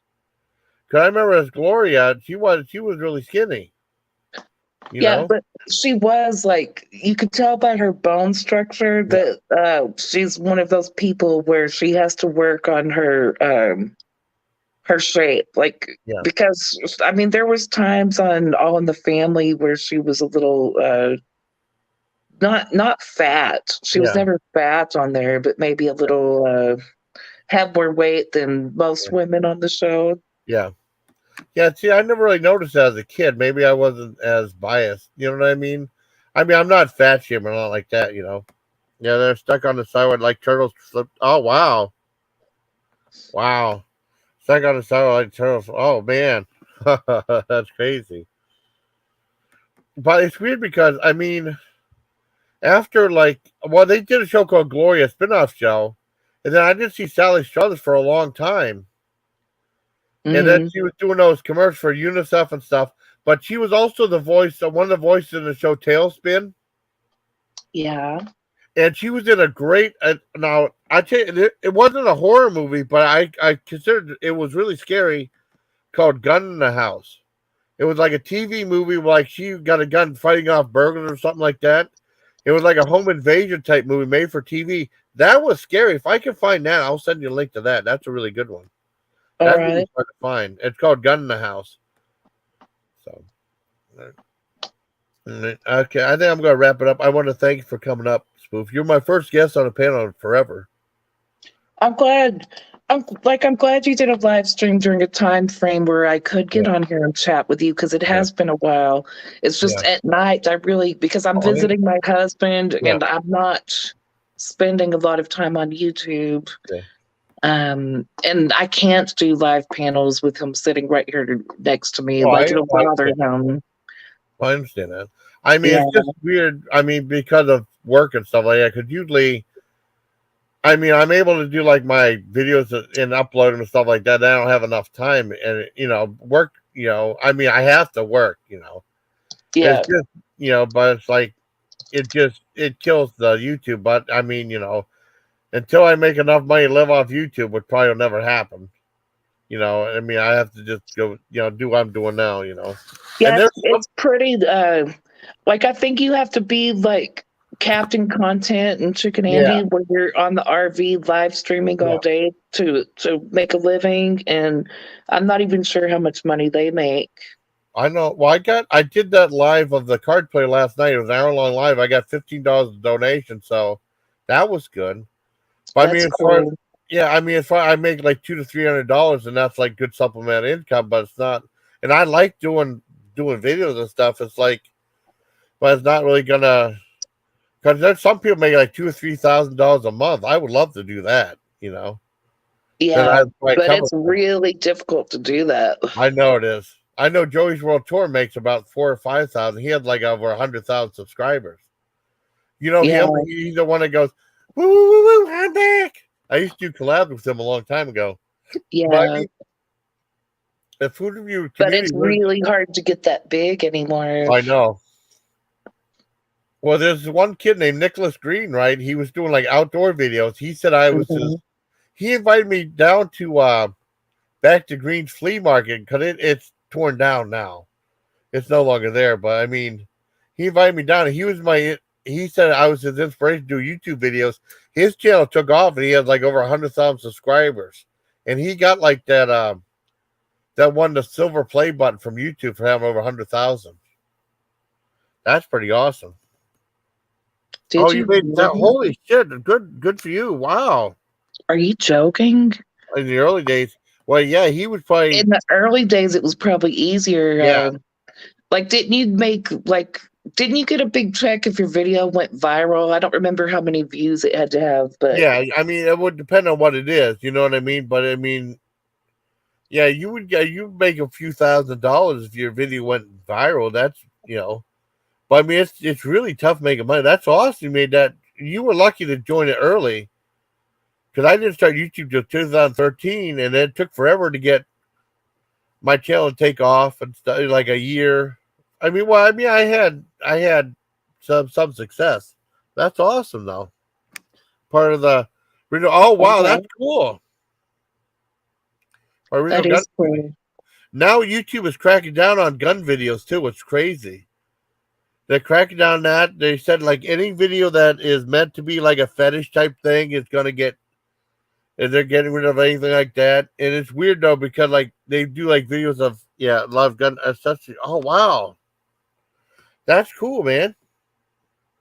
See, I That mean, is cool.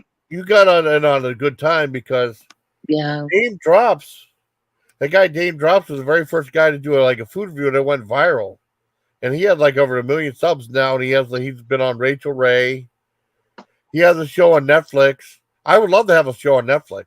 You know what I mean? yeah. Doing food and See, like stuff. for me, I do the YouTube stuff as a hobby, and I really like to make people laugh, and I hope Yeah, like if someone's having a tough day, they can go look at my videos and maybe get a laugh yeah, and feel better about themselves.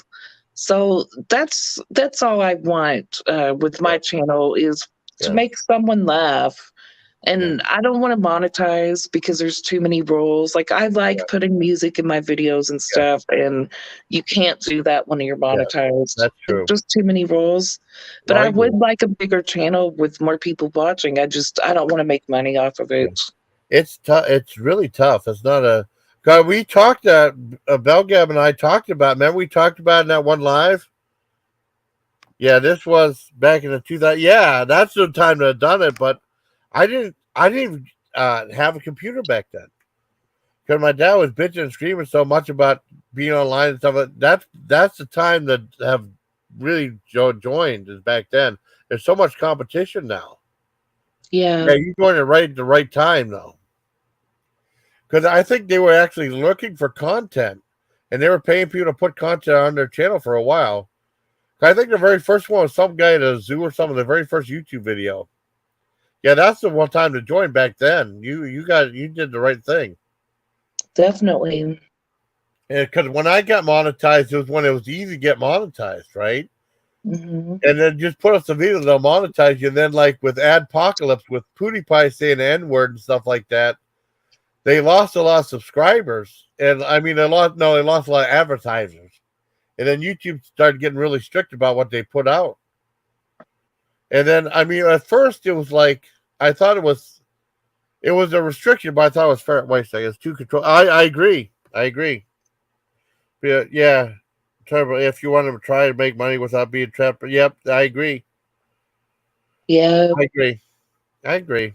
And I just don't have time to do all that stuff. Hey, what's up? I like turtles. I agree with you completely about that. But we talked about it though. We had a good discussion. I still like doing what I'm doing, you know.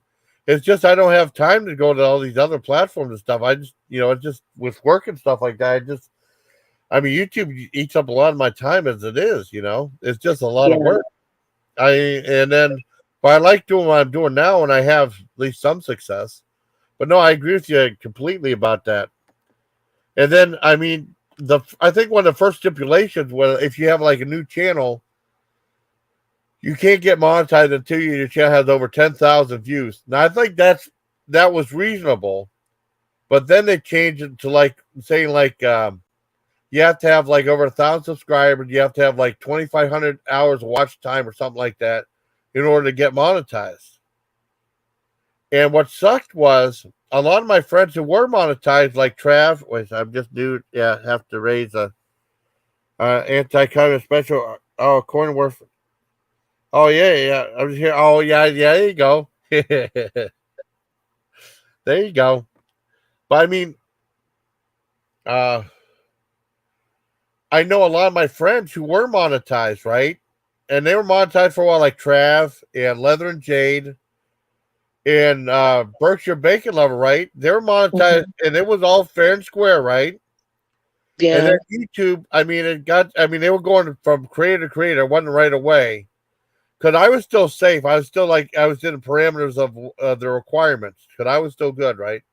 But a lot of my friends, they would get an email from YouTube saying, like, well, you have like 45 days to reach our criteria with all the watch hours and subscribers, or we'll unmonetize you. And a lot of people are unmonetized, and I don't think that's right. I mean, if they're monetized already, they shouldn't be demonetized because of their new rules. Yeah. They should have been grandfathered in. Yeah, that's not right. Yeah, I know my friend Leather and Jade. I mean, they owed her like she almost hit 100. The lowest threshold you can get is $100, and if you make over $100, you get that money. You know, and she Yeah. almost had $100. They owed her like at least that, and she said she didn't think it was right. They owed her at least of like $97. They should at least pay her that because they still have that money of hers. You know, That sucks. yeah, that's not right. They should pay her back the money that she Yeah. earned on her. They won't pay her back the money until she gets over $100. But now she's not monetized, so she can't get it. If they demonetize you and there's a balance owed, they should just pay it. Yeah, that's not Like right. that's the one time where they should break the rule with the $100 threshold. Like the rule should be, well, if we decide to demonetize your channel, we'll just go ahead and send you the balance of your account and close it. Yeah, because there's no way she's gonna make $3 more because she's not monetized anymore. Yeah, I That's mean crap. they should. She's my friend. She left YouTube. She got disgusted and left YouTube because there's some rules saying you can't even talk about global warming or something like that without getting in trouble. Yeah. Yeah, it's ridiculous what you can't talk about on here. It really is. And then Miller did a video showing how this thing blow up in Ukraine, and then you did a video about Ukraine. They took it down saying it's false information. Yeah, and I was banned for a week. Yeah, and then Lou. I mean, I'm not picking on Lou, but Lou does all these videos saying that America's Nazis and stuff like that, and all this other stuff, and he's gonna get in trouble. But then I make one video, and mine was actual footage that I was getting from people in Ukraine in the chat room I was in, and I was banned for a week. I got a community guidelines strike. Yep. And couldn't post any videos for a week. It was ridiculous. Yeah. I remember I got a copyright strike from Lionsgate because I reviewed that lousy Leprechaun movie, Leprechaun Origins, that really sucked really bad. And they thought it was footage of the movie, and there wasn't any footage of that. And then they said, well, they took it down like 5 minutes later. I still had to go to copyright school and all this other bullshit. And I know George Senda, I had one of his videos on there because Howie said, just go ahead and put his video. He said it's too late. And he gave me a copyright strike right there. You know? So I don't know. I made sure I went through and I had to delete a bunch of my lives because I had like George Senda crap in it. That sucks. Yeah. Oh well. Well, that's about it. And then, like, I know I did the flip flopper rap. I had a picture of Anthony on there. WWE Anthony. He gave me a privacy strike. No, he gave a privacy claim on there, even though that was on an actual life thing. He took it down, but yeah, he wondered why are you so mad at me all the time? Because you do shit like that, you know. Yeah. I don't know, but I mean, I guess that's it. I'm gonna wrap things up. I want to Yeah, I thank. need to go Yeah, and use the restroom. yeah, I gotta use the restroom and make something. I'm getting hungry. All So, right, y'all have a great day. Thank you for letting me up, Jason. It was nice talking to you again. oh, you're welcome. Like Anthony wants to. Oh yeah. Oh yeah. Oh wait. Did you I read it? heard that and I Yeah, don't he wants to believe have. it. I He think he wants. was just saying that to see how people would react to it. Yeah, he I said he don't wants think to have. that's true. He wants to have sex with Kathy. I had to tell Rita. I told Rita. She's like, oh my I god. I believe that Anthony is saying things to see how people react to Yeah, I it. know. Get attention. Yeah, I know he did. Hmm. Well, he said his cousin was missing, and then he said he's real sad. He said, "I fooled you. I fooled you. I fooled you. I fooled you." And then he said he was missing again. Orc left. Yeah. Orc left. Yeah. Oh god. Okay. On that note, I better leave. All right, bye everybody. Okay. Bye, Spoof. Thanks for being on. Okay. Hey, thank you for Bell Gap for coming on, and everybody, and Spoof, and everybody for commenting. I appreciate that. I couldn't believe he said that though, and he said I got the screenshots. I screenshot that shit right away, and I think even Melly was a little disturbed by that too. Oh well. You have a nice night, everybody. Take care, everybody, and take care of my Legion. Thank everybody for joining the live stream. All right.